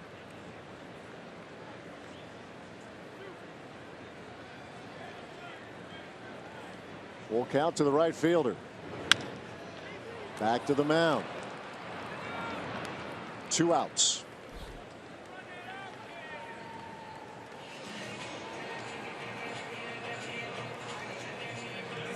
Jonathan Villar. Try to find a way to solve this puzzle. It's our Carsoup.com trivia question. Who's the Brewers' all-time leader in games with 3 stolen bases? Who's the Brewers' all-time leader in games with 3 stolen bases? Do you know it? I have to dig a little on that one. Villar, first pitch swinging. That's Prado. And the Brewers are hitless through 6. We move to the 7th. It is 5-0 Miami.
Top of the 7th at Miller Park. 5-0 Miami leading the Brewers. Zeros across here for the home team.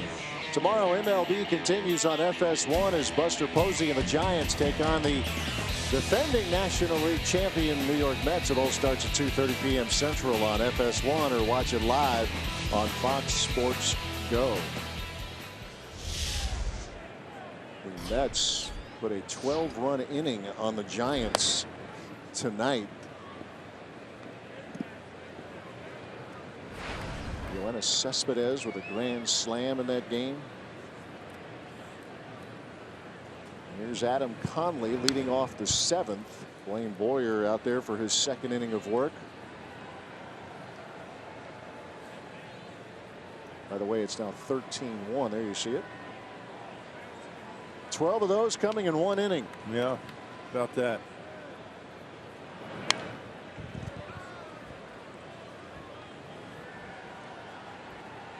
One and 2 to Adam Conley. Gave up a couple of walks. Santana reached on an error. That has been it against the young left-hander.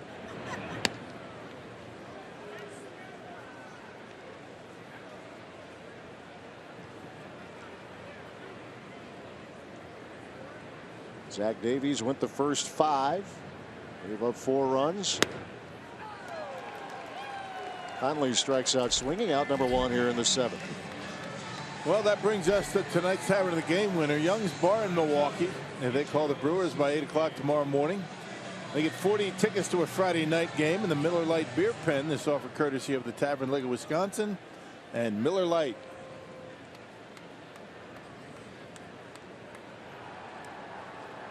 Top of the order, Ichiro.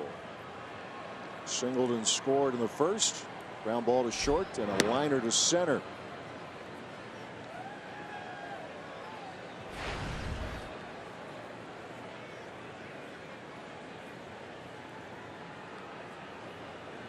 Good first month of this season for Ichiro.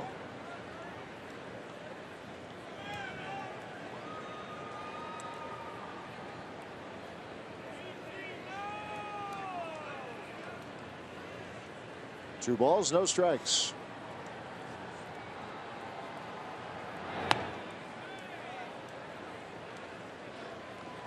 He hit but .229 last year, and that is the notable exception to the rule of this certain Hall of Famer.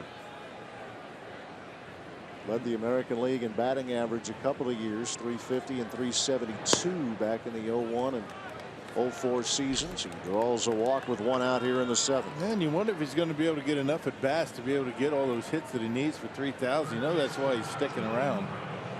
I mean, with this outfield, I mean, there's not too many spots where you're going to be able to get a lot of playing time. Playing tonight, you know, Stanton, you know, getting tonight off. You got Ozuna in center, and then you got Yelich. Be interesting to keep an eye on that throughout the year. Yeah, that's a great point. He needs 56 more hits to get to 3,000.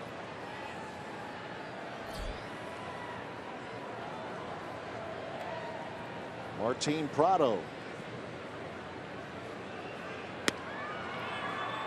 He's had a good night. 2 for 3. Doubled in the third. Singled in the fifth.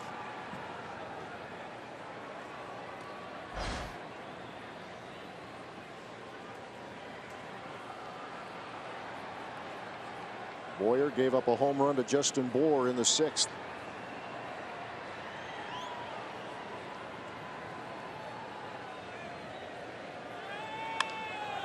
Ground ball, and it goes past the diving VR. Runners at first and second with one out. Third hit of the night for Prado. Yeah, got just enough of it. Looked like he got jammed a little bit, but able to fight it off, get enough of the big part of the bat on it to get it into center field. Now the trouble begins in this lineup.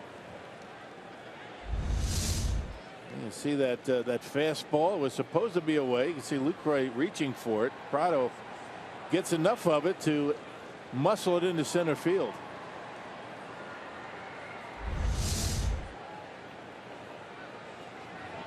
Marlins with 8 hits now.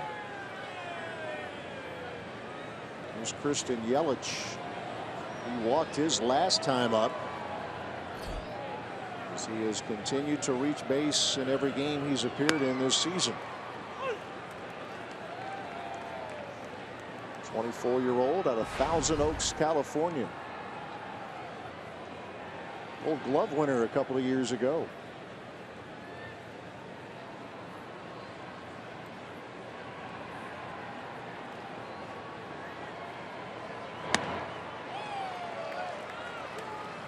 Down 0-2 to Boyer.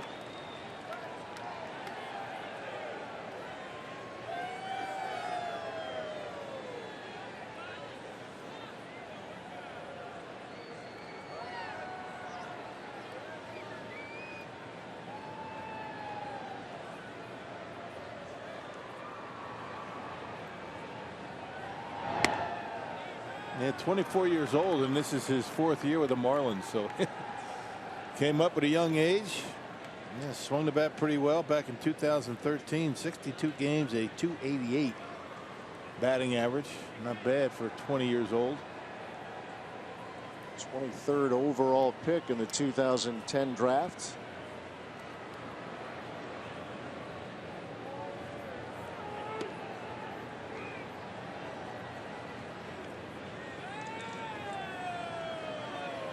Part of that outfield that I mentioned earlier, just checking in, there are those out there who, that front line group with Yelich, Ozuna, and Stanton, maybe not the best, but among the best. The Pirates outfield probably most would tell you is about as good as it gets in the National League. There's a ground ball to Aaron Hill. Chance for two. Rivera one on to first. Got him. Inning over. 5-4-3 double play. Wayne Boyer gets through his second inning of work. Now let's see if the Brewer bats can go to work.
Let's get to our game summary here at Miller Park tonight. Justin Bour has been the big story for the Marlins on offense. 3-run homer in the first inning off Zach Davies. But one of the big highlights for the Brewers so far, this 5-4-3 triple play to help Zach Davies get out of a jam. Adam Conley, though, trying to be the story of the night. He has yet to allow a hit as we move to the bottom half of the 7th inning. Braun, Lucroy, and Carter here for Milwaukee.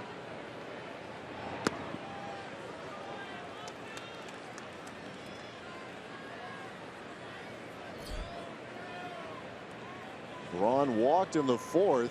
Conley allowed back-to-back walks in that inning after Domingo Santana reached on an error. But the Brewers were unable to scratch with the bases loaded and nobody out. But a strikeout and a double play. Otherwise, it's been 3 up and 3 down innings for this 24-year-old right-hander. Played his college ball at Washington State. And Braun looks at strike 3. There is out number 1 in the 7th. Yeah, this is about the time where everybody on this Marlins club and the Brewers starting to think about the no-hitter. And you get through the 6th inning. Ryan Braun taking a pitch on the inside corner. Yep, he did catch the edge with it, and that's been his best pitch tonight, that fastball, particularly in on these right-handed hitters.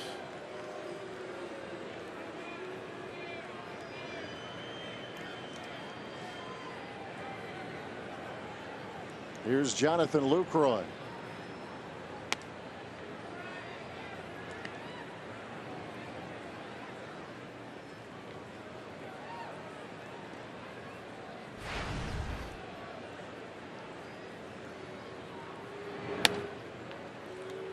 The Cubs could not get Lucroy out yesterday. Had a hit and 3 walks. The catcher 0 for 2 tonight. A ground ball to third and a strikeout in the 4th.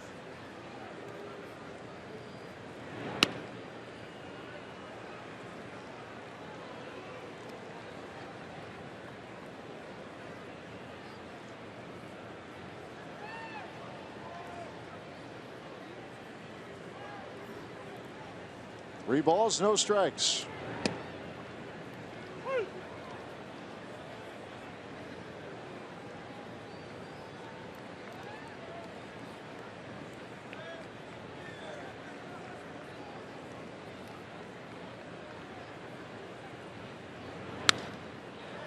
Lifted to right field.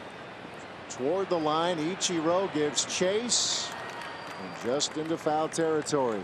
There are 2 men out. Well, he just can't get the bat head out on this lefty fastball. Adam Conley, very impressive on a 3-1 pitch. Hitter's count, still able to get in on the hands of Lucroy.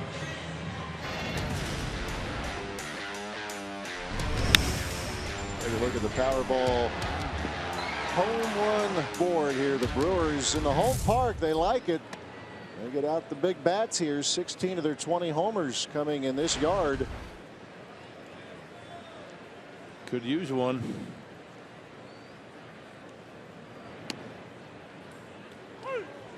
Conley had a really good outing going against the Nationals. He had struck out 8 over 6 innings, and then things turned. Showing no signs of things turning, unfortunately, from the Brewers' perspective here tonight.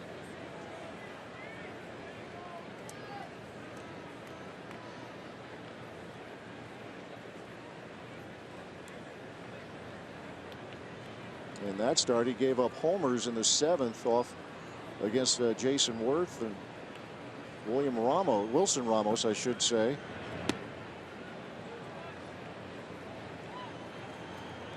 But the bats have yet to come alive here for Milwaukee in this game. 2-2 the count. Hardest hit ball was that Perez fly ball to right.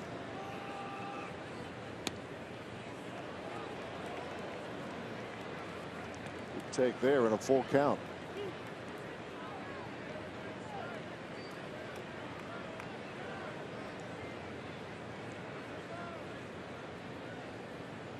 Three-two pitch.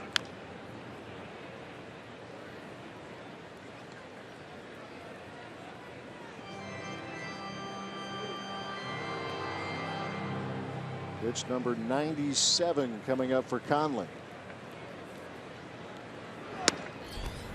And he missed with a mid-90s fastball. There's the 3rd walk of the night given up by Conley, and the Brewers have a 2-out base run. You think he's not pumped up? That's his best fastball of the night, 95 miles an hour. Reaching back, saying, here it is, hit it. Just misses that inside corner.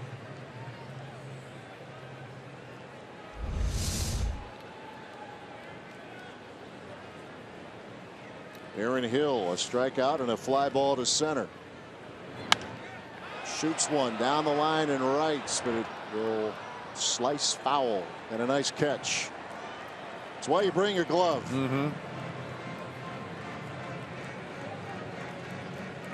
There you go, Robin.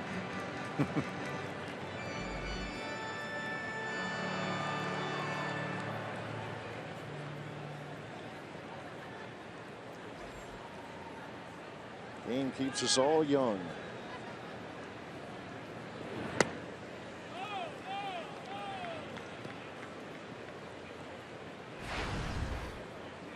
Aaron Hill started that around the horn triple play earlier tonight. The bat of Marcell Ozuna.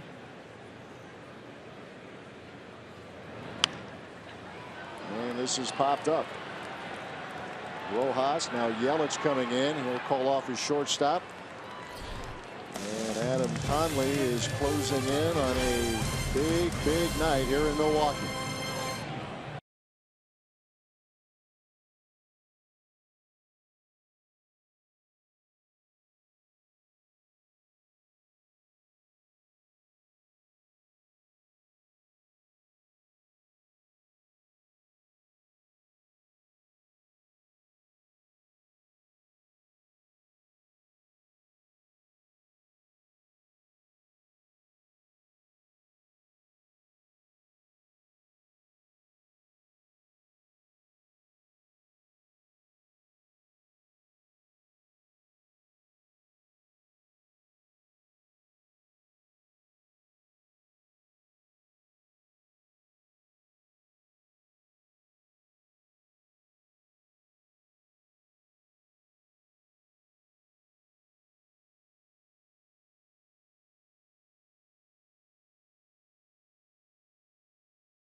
Brewers baseball on Fox Sports Wisconsin is brought to you by Miller Lite, the original light Pilsner.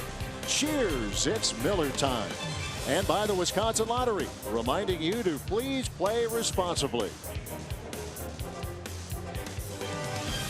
Well, 5-0 Marlins. Adam Conley with a no-hitter through 7. Hey, Miller Mondays are back with an even lower price for 2016. Terrace Reserve tickets are just $6 for Monday home games with a 6:20 p.m. start time, including this Monday against the Angels. Come on out. 6:20 start. Yes, sir. Make a note of that. I'm glad I did that promo. I would have been a little bit late.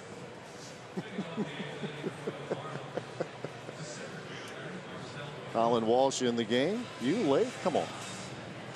David Goforth now on the mound after Blaine Boyer worked the last couple of innings. Goforth was called up when they sent Taylor Youngman down to Colorado Springs. They pitched three days ago down in AAA. 8 appearances, a .435 earned run average. We saw Goforth last year. 20 appearances, a 1-0 record, and a 4.01 ERA. That was last year. They face Marcelo Zuna, the cleanup hitter. Goforth basically fastball slider. He can get it up there pretty good, mid-90s. Slider to go with it.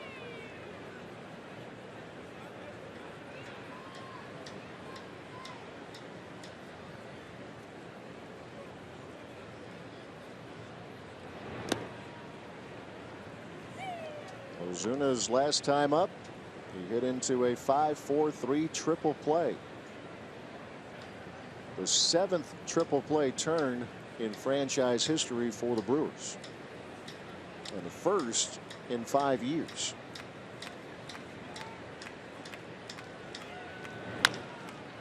Little chopper, and that's VR showing that arm. Yep, calling off Aaron Hill, saying, I got it. I got the arm for this play. It's fun to watch out there. Yeah, he certainly does have the arm.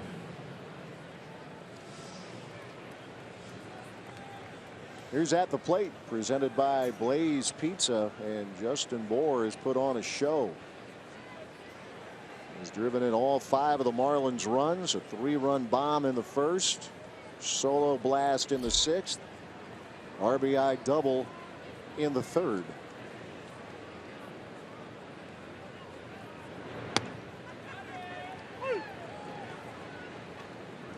Actually, that was Colin Walsh over at third base, not Aaron Hill. Yep.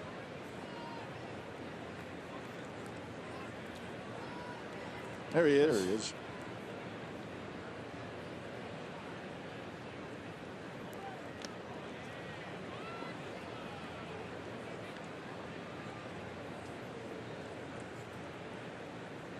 There you see the alignment against Bour. You're saying please bunt for a base hit. The way you're swinging the bat tonight.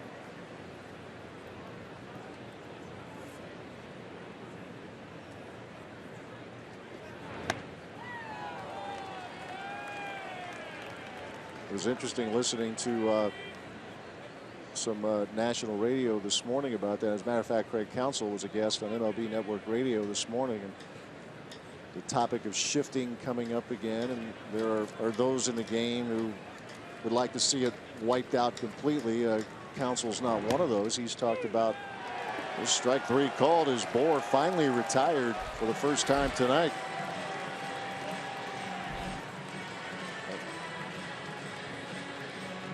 Let's revisit our Carsoup.com trivia question.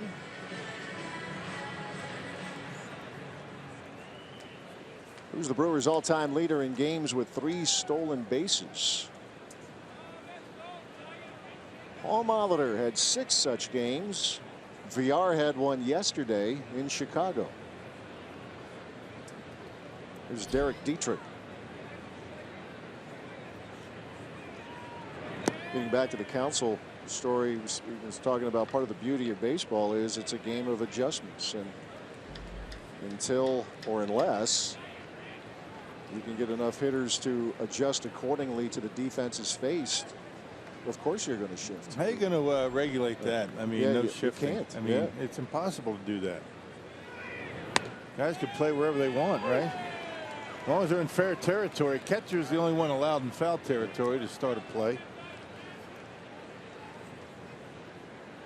Kind of compare it to other sports, you know, football, basketball. I mean, you don't play the same defense all the time, and we're seeing that in baseball. You see adjustments made, alignments within and at bat at times, and certainly at bat to at bat.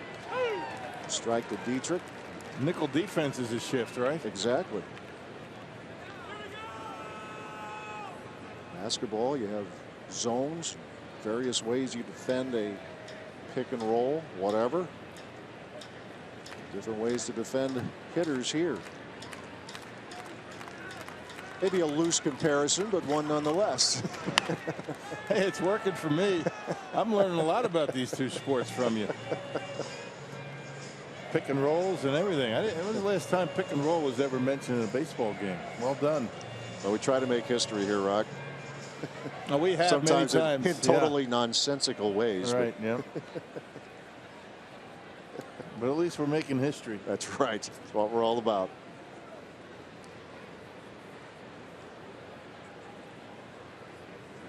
One-two to Dietrich.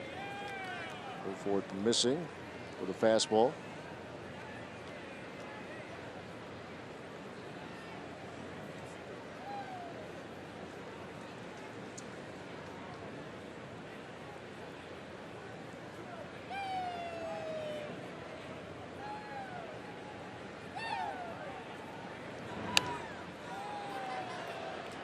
Dietrich making go forth work.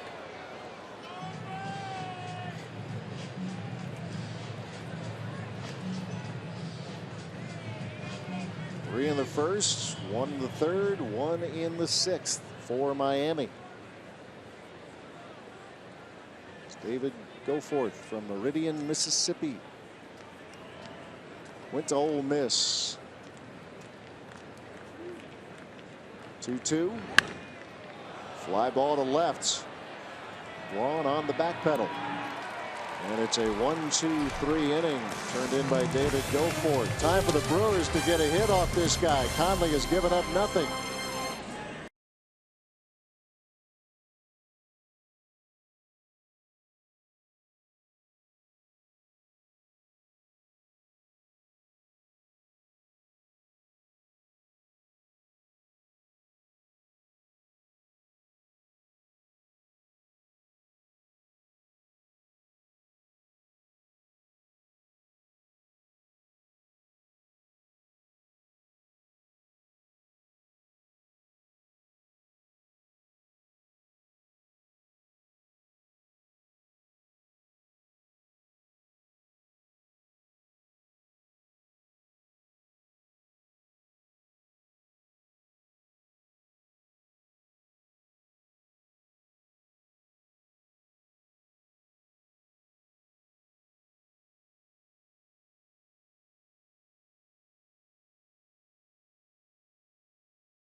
Wondering if Adam Conley of the Marlins is going to accomplish the no-hit feat that he's got going so far against the Brewers, who have full post-game reaction coming up after the ball game on Brewers Live.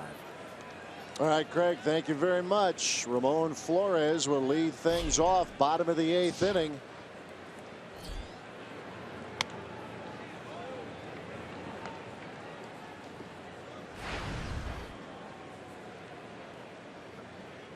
Conley has walked 3, and Domingo Santana has reached on an error, but that has been it. against Adam Conley. And really nothing hit all that hard except for Hernan Perez. And it's been that pitch right there, the fastball, in and out. He's been working it extremely well in the corners tonight. Pitch number 105.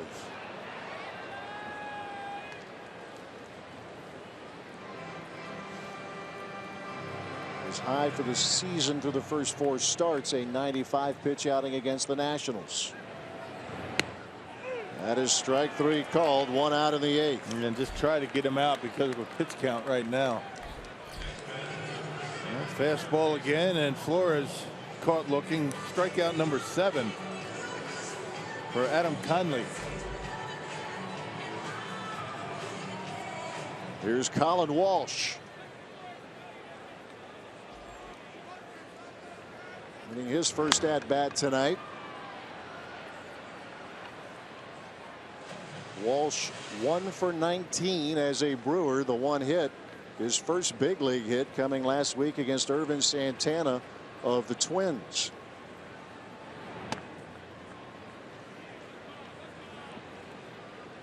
It was up at Target Field on a day where Walsh was in the lineup.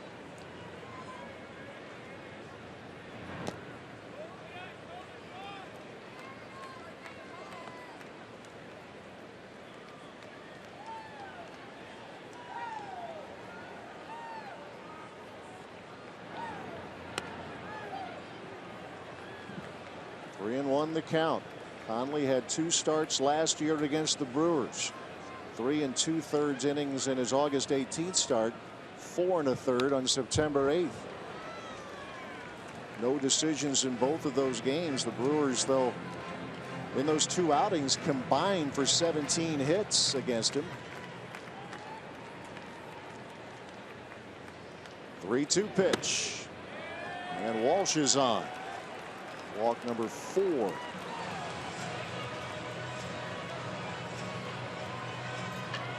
Well, you know, Juan Nieves and Don Mattingly keep an eye on that pitch count. You never know how a high pitch count can affect a guy early in the season, you know, down the road, but there's no way they're taking him out based on a pitch count with a no-hitter going.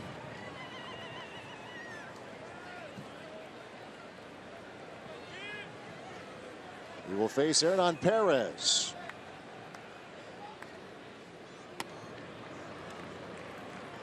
Made good contact his first at bat tonight.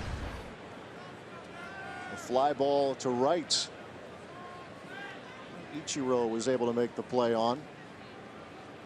But really, the Marlins have not needed anything that would be described as a spectacular play defensively so far. Yeah, the only questionable play was that ground ball that was ruled an error. And that's the call to make. Santana hit a weak ground ball over in the hole. Rojas booted it up his glove, and you certainly don't want to have the first hit of a game on a play like that. Ruled an error. 2-strike pitch. This with the changeup.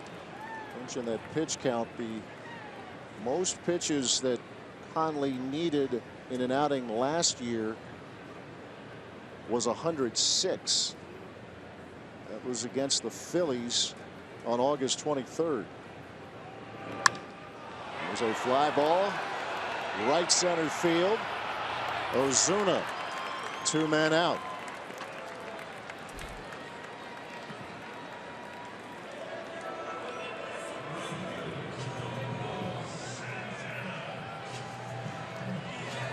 Here comes Domingo Santana. And with that, let's get you to our Powerball home run leaderboard. Chris Carter at the top with 5. Likewise, Ryan Braun. Scooter Gennett, who is on the disabled list with 4 home runs, and Domingo Santana with 2. And you're hearing the boos, and Don Mattingly making his way out as he is going to go to his bullpen. You see the pitch count for Adam Conley at 116. Wow. 4 outs away from a no-hitter. Wow. Are you kidding me?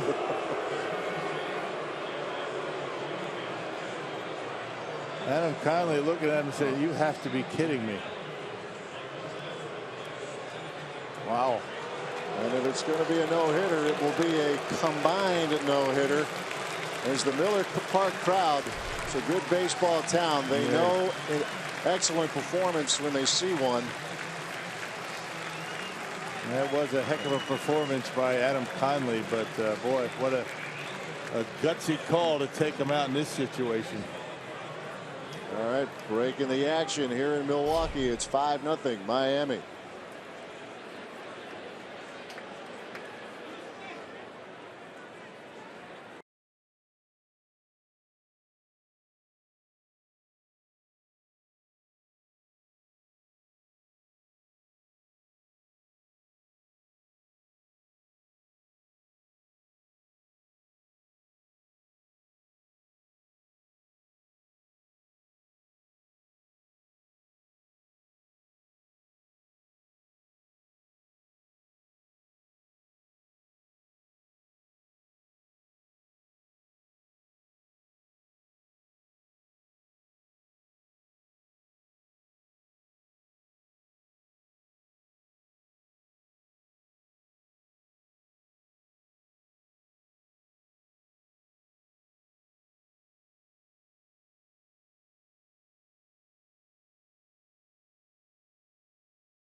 John Mattingly is Adam Conley's 7 2/3 innings of no-hit baseball, and his night stops there.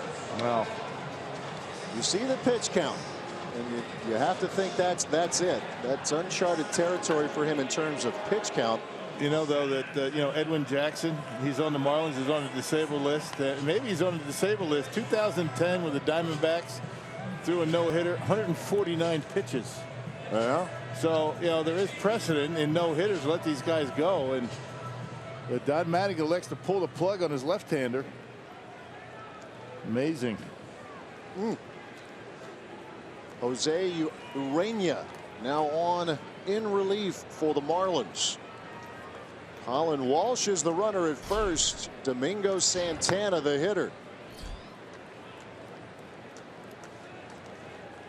Boy, that's what managers get paid the big bucks for. You know, the big tough decisions, and you know, they're thinking down the road. They're thinking the entire season, and boy, but it's awfully tough, you know, to pull a kid like that in a no-hitter.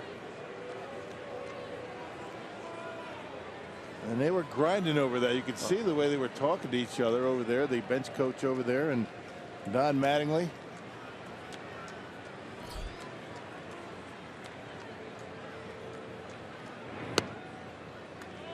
So Urena will try to continue this for the Marlins. You know, what a performance by Adam Conley tonight.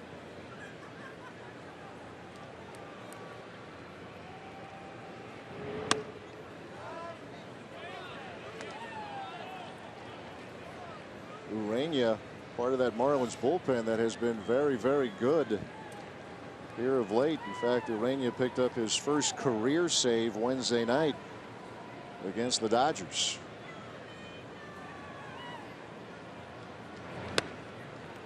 He can bring a pretty good 95. Just got called up a few days ago. Got called up from AAA New Orleans on April 21st, about a week ago.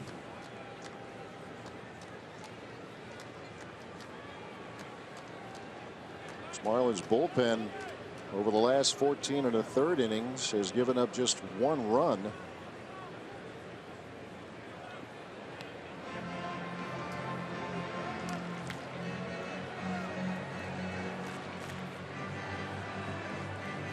Dugout looks speechless over there, right? You can only try to imagine what Adam Conley's thinking right now. And yeah, how many opportunities, other opportunities, are going to have to do that? Not to say that he would have done it, but.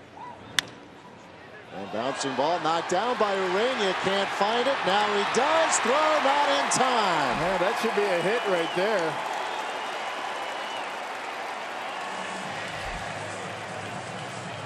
It's like we may not rule it that way. I don't know. I mean, a comebacker like that, he knocked it down, just couldn't find it. He won. Wow. I mean, okay. Yeah. He won. I can understand maybe if Conley's still out there, but that's one of those where, you know, as a comebacker, wasn't hit all that hard, but not able to handle it. They give him an error. Here's Jonathan Villar, second error tonight against the Marlins.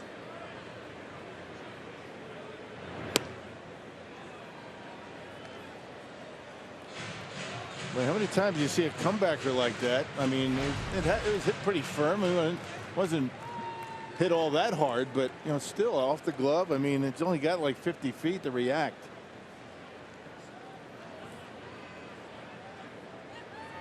One-0 to Villar, chopped it foul. Jose Urania. Completely different situation now that the kid's out of the game. If it was him, yeah, E. Unless you're in Pittsburgh. Had to get that in there. So you just couldn't resist. No. A 1-1. Urania blows a fastball past Villar.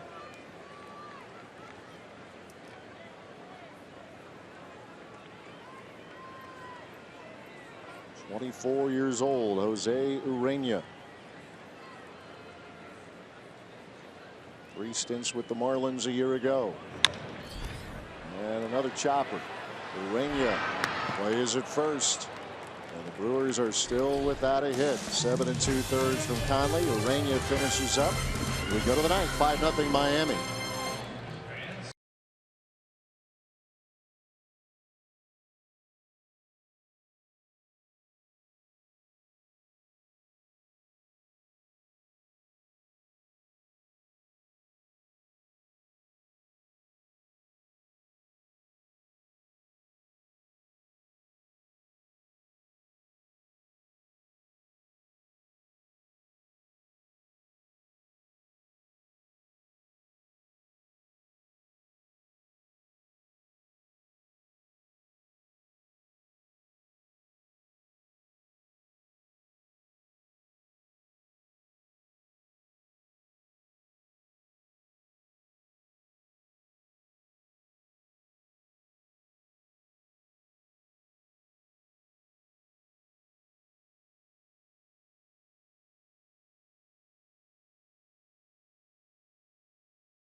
We move to the top of the ninth inning here at Miller Park. And let's check out Miller Lights. What's on tap tomorrow night? Another left-hander, Wei-Yin Chen on the mound for the Marlins, and Chase Anderson. First 2 outings good. Next 2 not good. Let's see if he can get that flip tomorrow. Our coverage starts at 5:30 tomorrow afternoon right here on Fox Sports Wisconsin. Top of the ninth we go. As Miguel Rojas began the game at short, was moved over to first, and he will lead off the ninth inning here for the Marlins.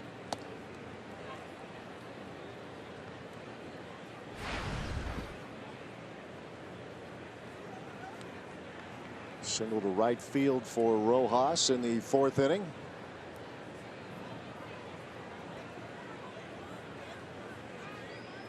The story really will be coming up in the bottom of the 9th to see if the Brewers can get a hit. Adam Conley goes 7 2/3. And then with a 116 pitch night, Don Mattingly made the move to the bullpen. Yeah, thinking long term with his left-hander. Kind of a tough call, isn't it? It is. Mattingly has some company in making such a tough call this season. Dave Roberts, the Dodgers, had to make that decision with Ross Stripling in his very first start. He hit 100 pitches and was pulled after 7 1/3. That was against the Giants on April 8th.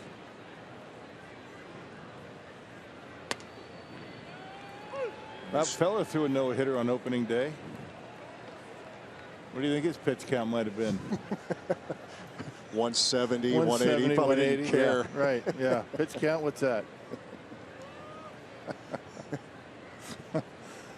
Oh boy. That is smacked into the gap, left center field, a base hit, and Rojas is going to get a couple out of it. And he will stop at second with a leadoff double here in the 9th.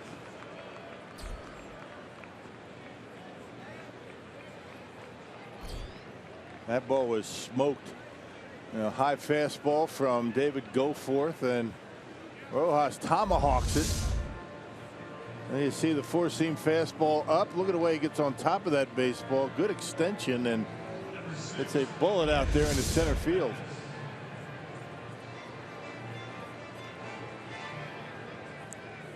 Hit number 9 for Miami. Here's the catcher, Jeff Mathis. A couple of strikeouts and a ground ball to short.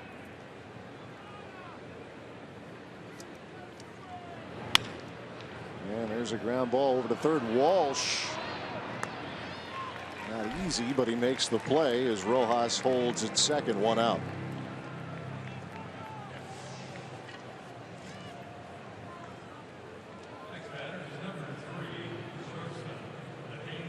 Here's Adeiny Echeverria. Not in the lineup to begin the game, but it's an opportunity here.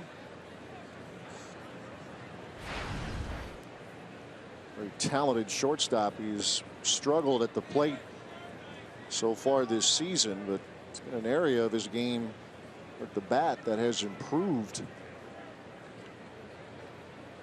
3 years ago, he hit just .227. Last year, got the average up to .281. But he can pick it. Not too many better than this guy at shortstop.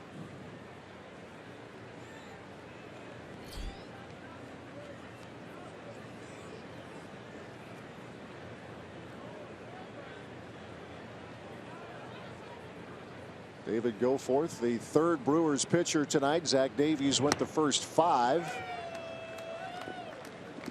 Blaine Boyer went 2, gave up a run. Davies gave up 4 runs. Second inning for Goforth. Put him down in order in the 8th. A leadoff double here in the 9th from Rojas. He gets Jeff Mathis to ground to third.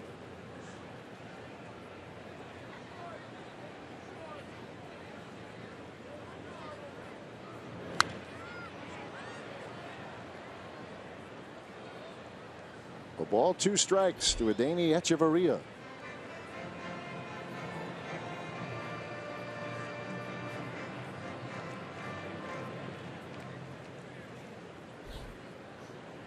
The game where we have seen a triple play. And the Marlins, with the help of the bullpen, trying to spin a no-hitter.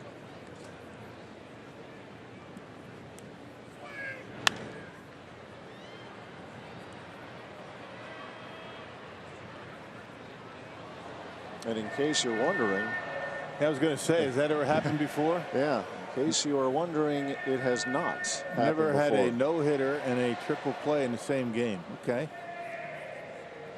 Well, I hope it doesn't happen tonight. I'm right there with you.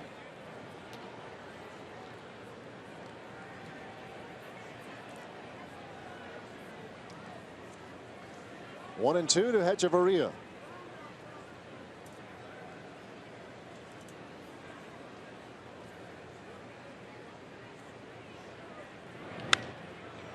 And he shoots one into the crowd.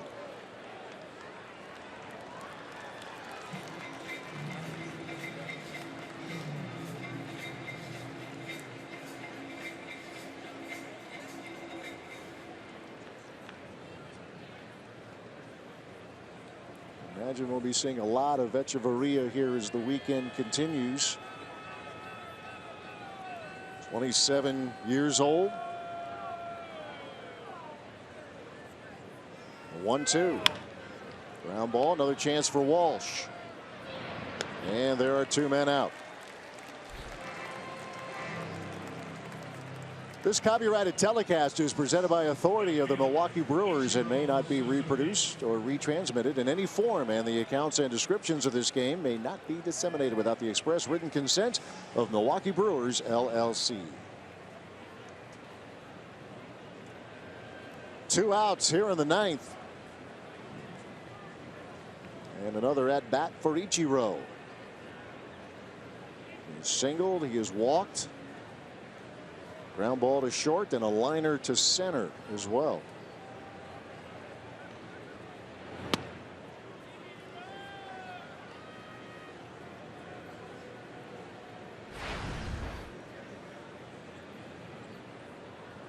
(2,944) hits for Ichiro.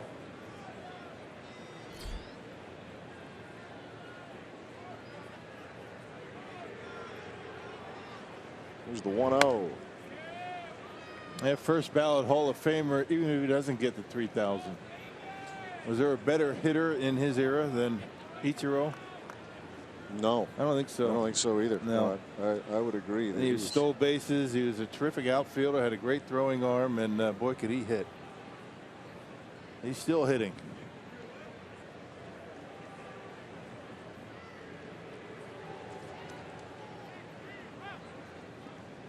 .20 pitch, and he is still hitting. A base hit to left. Here comes Rojas. The throw from Braun, not in time, as Ichiro will move to second. And Ichiro never slowed down around first base. He figured that Braun's throw was going to go home, missed the cutoff man, and he cruises into second base. Kind of just slices that baseball into left field for a 2-out RBI. Look at that cut fastball that stayed up out over the plate, and Ichiro never tries to pull it. He kind of serves it in that direction and gets an RBI. Another base hit.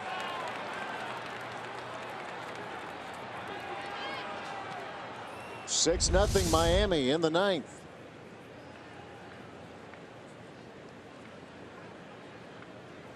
There's Martin Prado. He's had quite a night. He struck out in the first, but the Brewers have not been able to get him out since.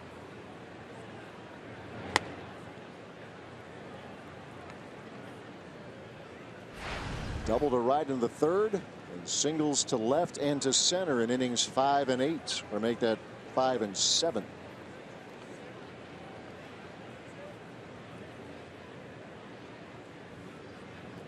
Now has a .403 average.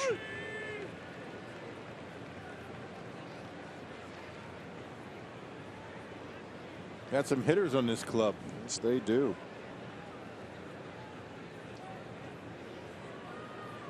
With the big power hitter not even in the lineup tonight. But Justin Bour has picked up that slack. There's a ground ball to short. VR.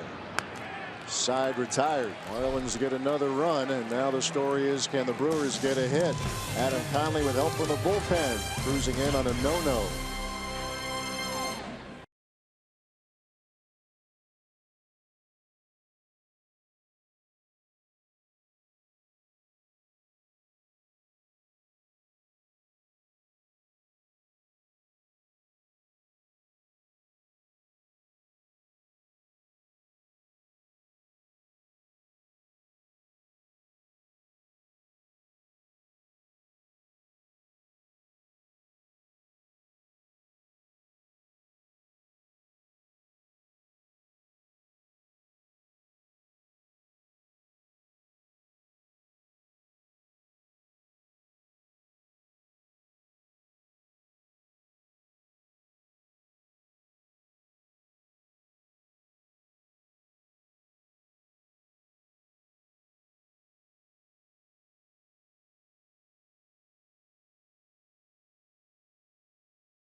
We go to the bottom of the ninth. 6-0 Miami. No runs, no hits, no errors for the Brewers. Brewers baseball on Fox Sports Wisconsin, presented by Potawatomi Hotel and Casino. Spend the night with luxury. Well, the Marlins trying to get a combined no-hitter. Adam Conley went the first 7 2/3. Jose Urena trying to finish it up here for Miami. Ryan Braun to lead off the ninth here for the Crew.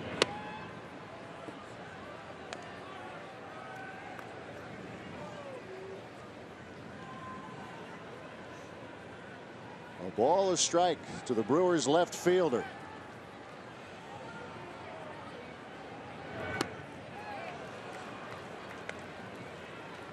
The last combined no-hitter was September 1st, 2014, the Philadelphia Phillies at Atlanta.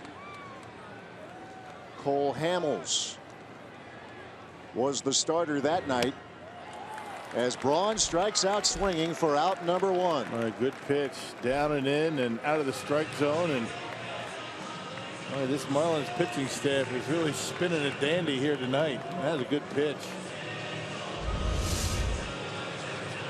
There it is, changeup. And Urena gets Braun on strikes. Back-to-back changeups to get him.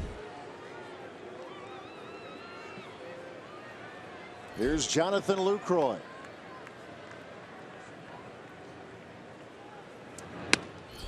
That combined no-hitter that the Phillies threw against the Braves. Hamels started. He went 6.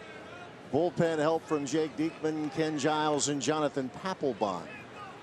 Adam Conley 7 2/3 here tonight.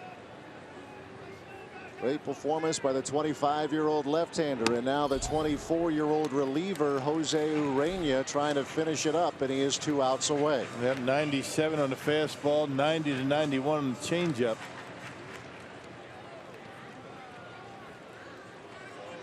Think he's feeling pressure?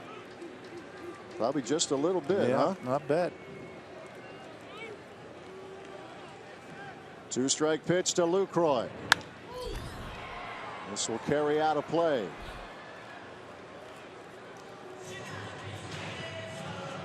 Well, Juan Nieves, an author of a no-hitter of his own, back here in Milwaukee and 2 outs away.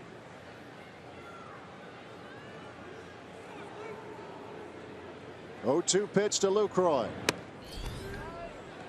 96 on the fastball.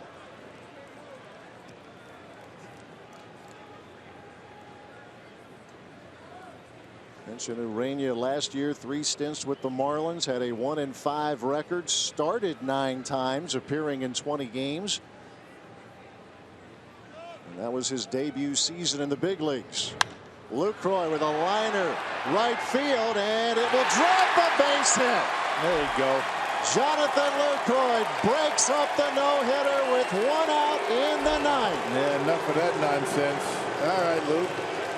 Able to get enough of it. Just dump it over the head of Dietrich. Skunk out of the box. There you go.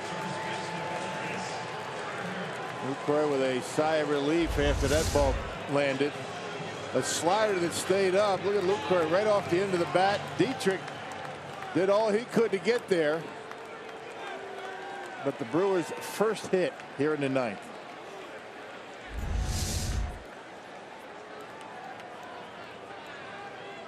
Here's Chris Carter. So Carlos Zambrano's no-hitter against the Astros in 2008. Still the only no-hitter at Miller Park. That's right.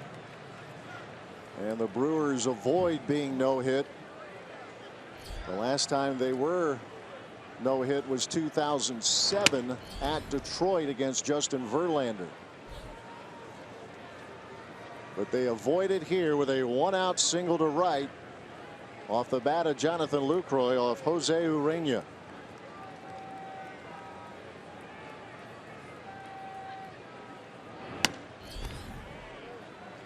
Now how about the big fly here to get all the zeros off the total board here from Milwaukee. Brewers in the 4th inning had a chance, even though they were without a hit. An error, 2 walks, ground ball, diving stop, Prado, and that is a big time play. Out number 2.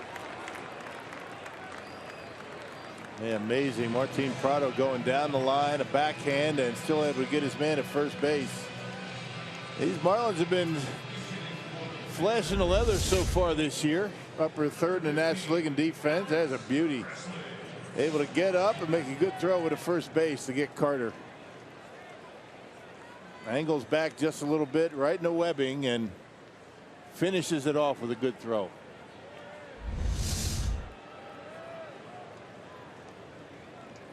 Here's Alex Presley with 2 outs in the 9th.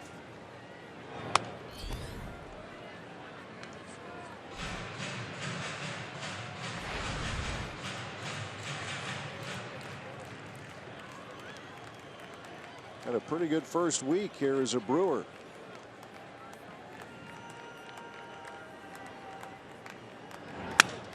And that will get through and into center field, a base hit. Here comes Lucroy, and the Brewers are on the board. Alex Presley again delivers. RBI single as his good first week in Milwaukee continues. Yeah, he's swinging a hot bat. I mean, staying right on that pitch by Urea and banging it back into center field. A fastball, 2-seamer. Goes down and gets it. He's got a nice swing. He came up from the minor leagues swinging the bat well and driving in the first run for Milwaukee here in the 9th. He drove in both runs yesterday against the Cubs. So Ramon Flores with 2 outs. Presley the runner at first.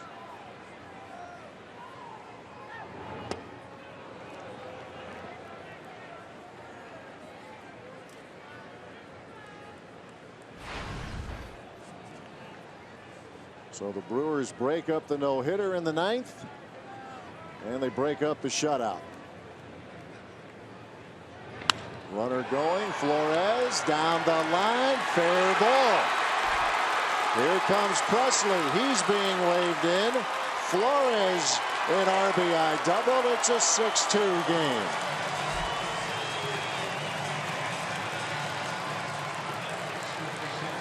Well, Alex Presley was running on the pitch. The Marlins not holding him on. He got a head start. And with 2 outs, he just kept going. And the Brewers now with a 2 spot. A change up. Flores stays back. And able to hook it down the line and right.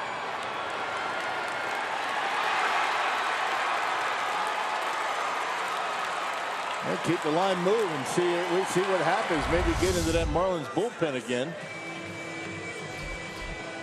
That's exactly what's going to happen, is they're going to turn to their closer as the Brewers have busted up the no-hitter.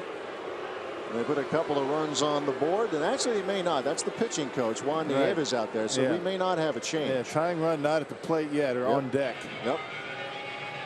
So Nieves is going to calm down his right-hander. One more base runner you're going to see, Ramos.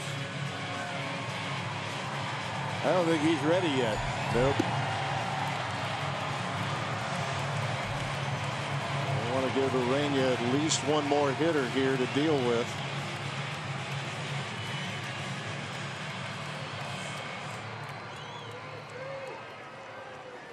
And that hitter is Colin Walsh, who walked in the 8th inning.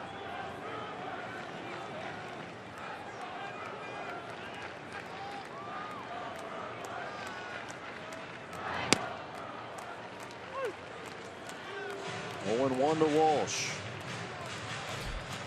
Well, the Brewers with their first 3 hits of the game in the bottom of the 9th inning.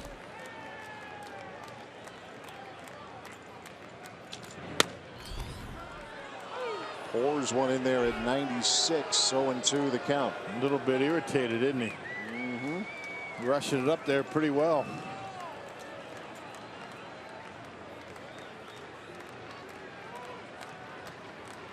Two-strike pitch. Walsh to left field. That's a base hit. Here comes Flores. And it's getting more interesting by the at-bat here at Miller Park. Well, now it does become a save situation, and the Brewers getting the Marlins sweating a little bit in that dugout. Don Mattingly has a decision to make. I would imagine he's going to bring in his closer. Tying run on deck. Nieves on the phone to see if Ramos is ready.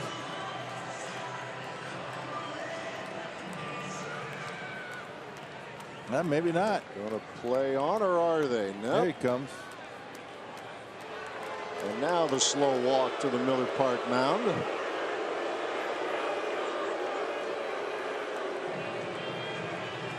I give these Brewers credit, on the brink of being no hit. And now here they are, fighting their way back into the game. Adam Conley went 7 2/3 of no-hit baseball. Jose Urena got it to 1 out in the 9th before Jonathan Lucroy, on a soft liner, blooped a single to right. The Brewers are still alive. 6-3 Marlins. Pitching change here in the 9th.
The 25-year-old left-hander who spun a no-hitter for 7 2/3 innings. In fact, the Brewers were 2 outs away from being no-hit, but suddenly Brew Crew's back in the game. 3 on the board here in the 9th, and Don Mattingly turns it over now to A.J. Ramos. There you go. 32 saves a year ago for Ramos. He was at a .230 earned run average, off to a good start this year, averaging more strikeouts than innings pitched.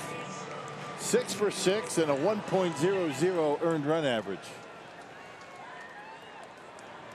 And he will face Kurt Neuenhuis.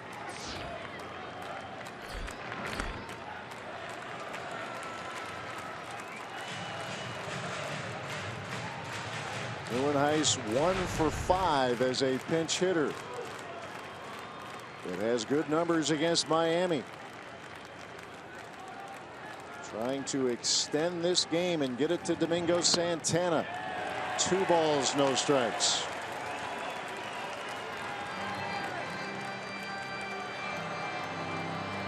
Tying run is on deck.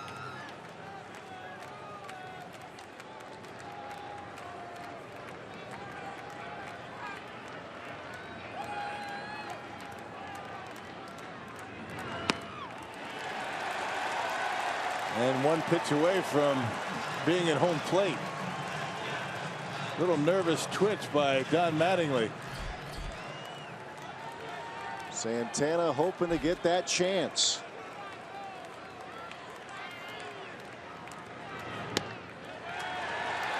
And that is ball 4. Wheels continue to turn here in the 9th inning. Game's amazing, isn't it? It's incredible. I mean, the way it can turn so quickly. Well, you're sitting here 6-0. Ryan Braun struck out to start the 9th, and the Brewers just explode. 4 hits, 3 runs, tying run at the plate.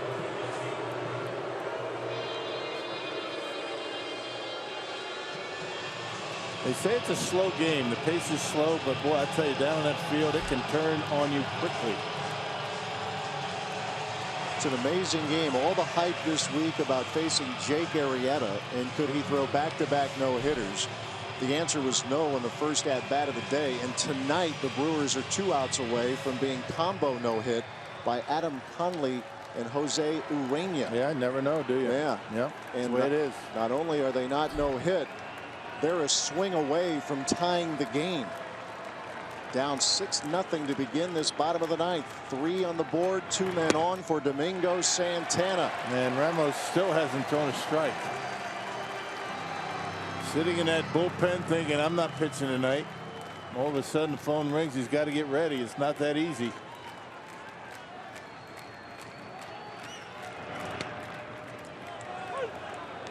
And a strike from Ramos.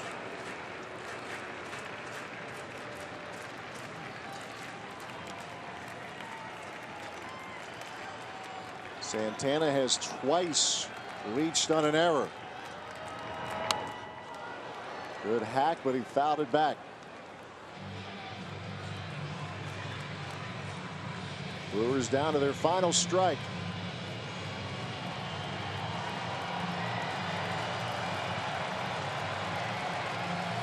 He was a long-time setup man, Ramos. Took the closer's role last year.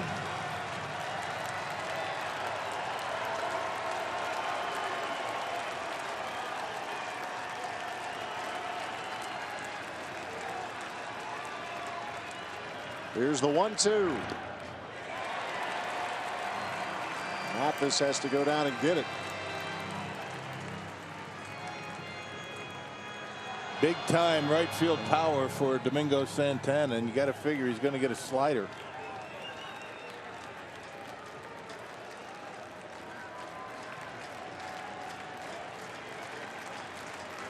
Ramos ready with the 2-2.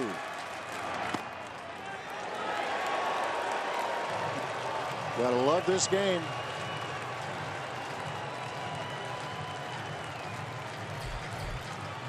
VR looking for a chance.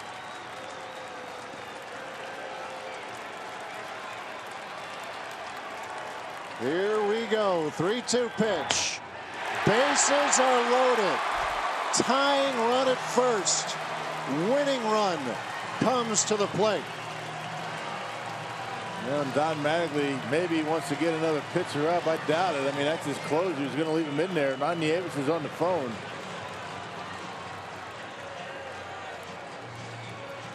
Yeah, but the decision to stick with Urea in the 9th, maybe coming back to haunt him.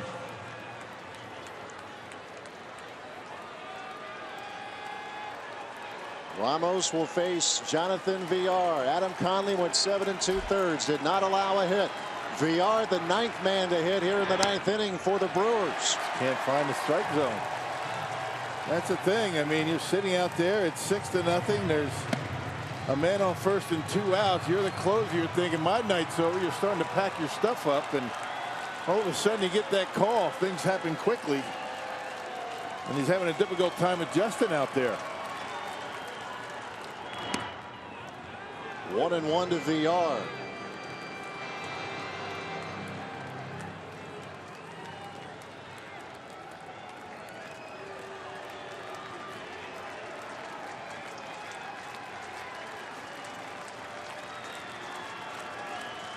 Break-even pitch. Bouncing ball, foul at first.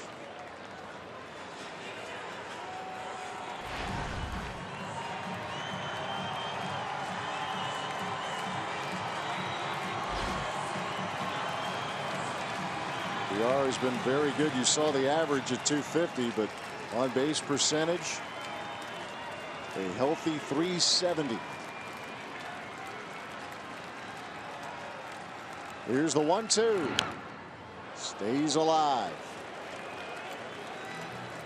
And figure out a way to get on base and get number 8 up there again.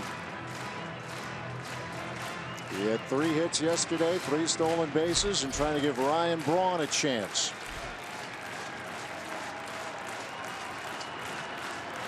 A ball, 2 strikes to Jonathan Villar.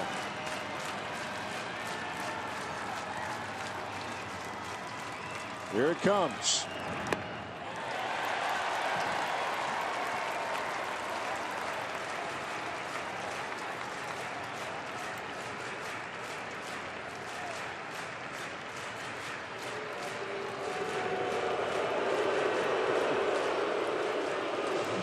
Any visit from the dugout or from the catcher draws the boos. Yeah.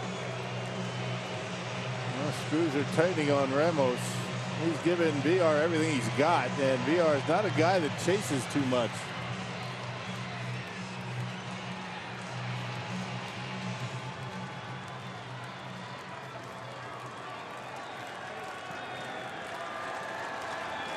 Two balls, 2 strikes, 2 outs with the bases loaded.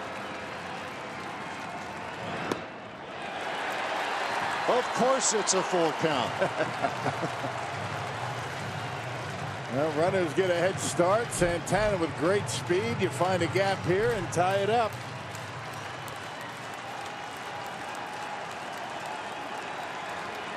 Here we go. Payoff pitch. Struck him out swinging. And the Marlins hang on. It was 6-0 going into the bottom of the 9th, and the Marlins were 2 outs away from a combined no-hitter.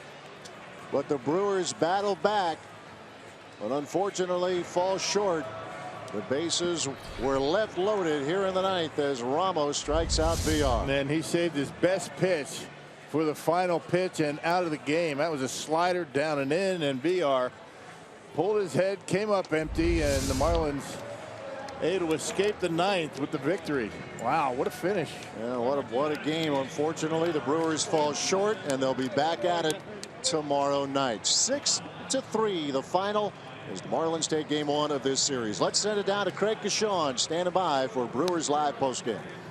Boy, what a finish to this one. We're going to hear from Craig Counsell, get inside the Brewer clubhouse. What a fight to the end for Milwaukee, but what a bid by the Marlins. We're going to break this one down. It's a wild one here from Miller Park, with the Marlins take game 1.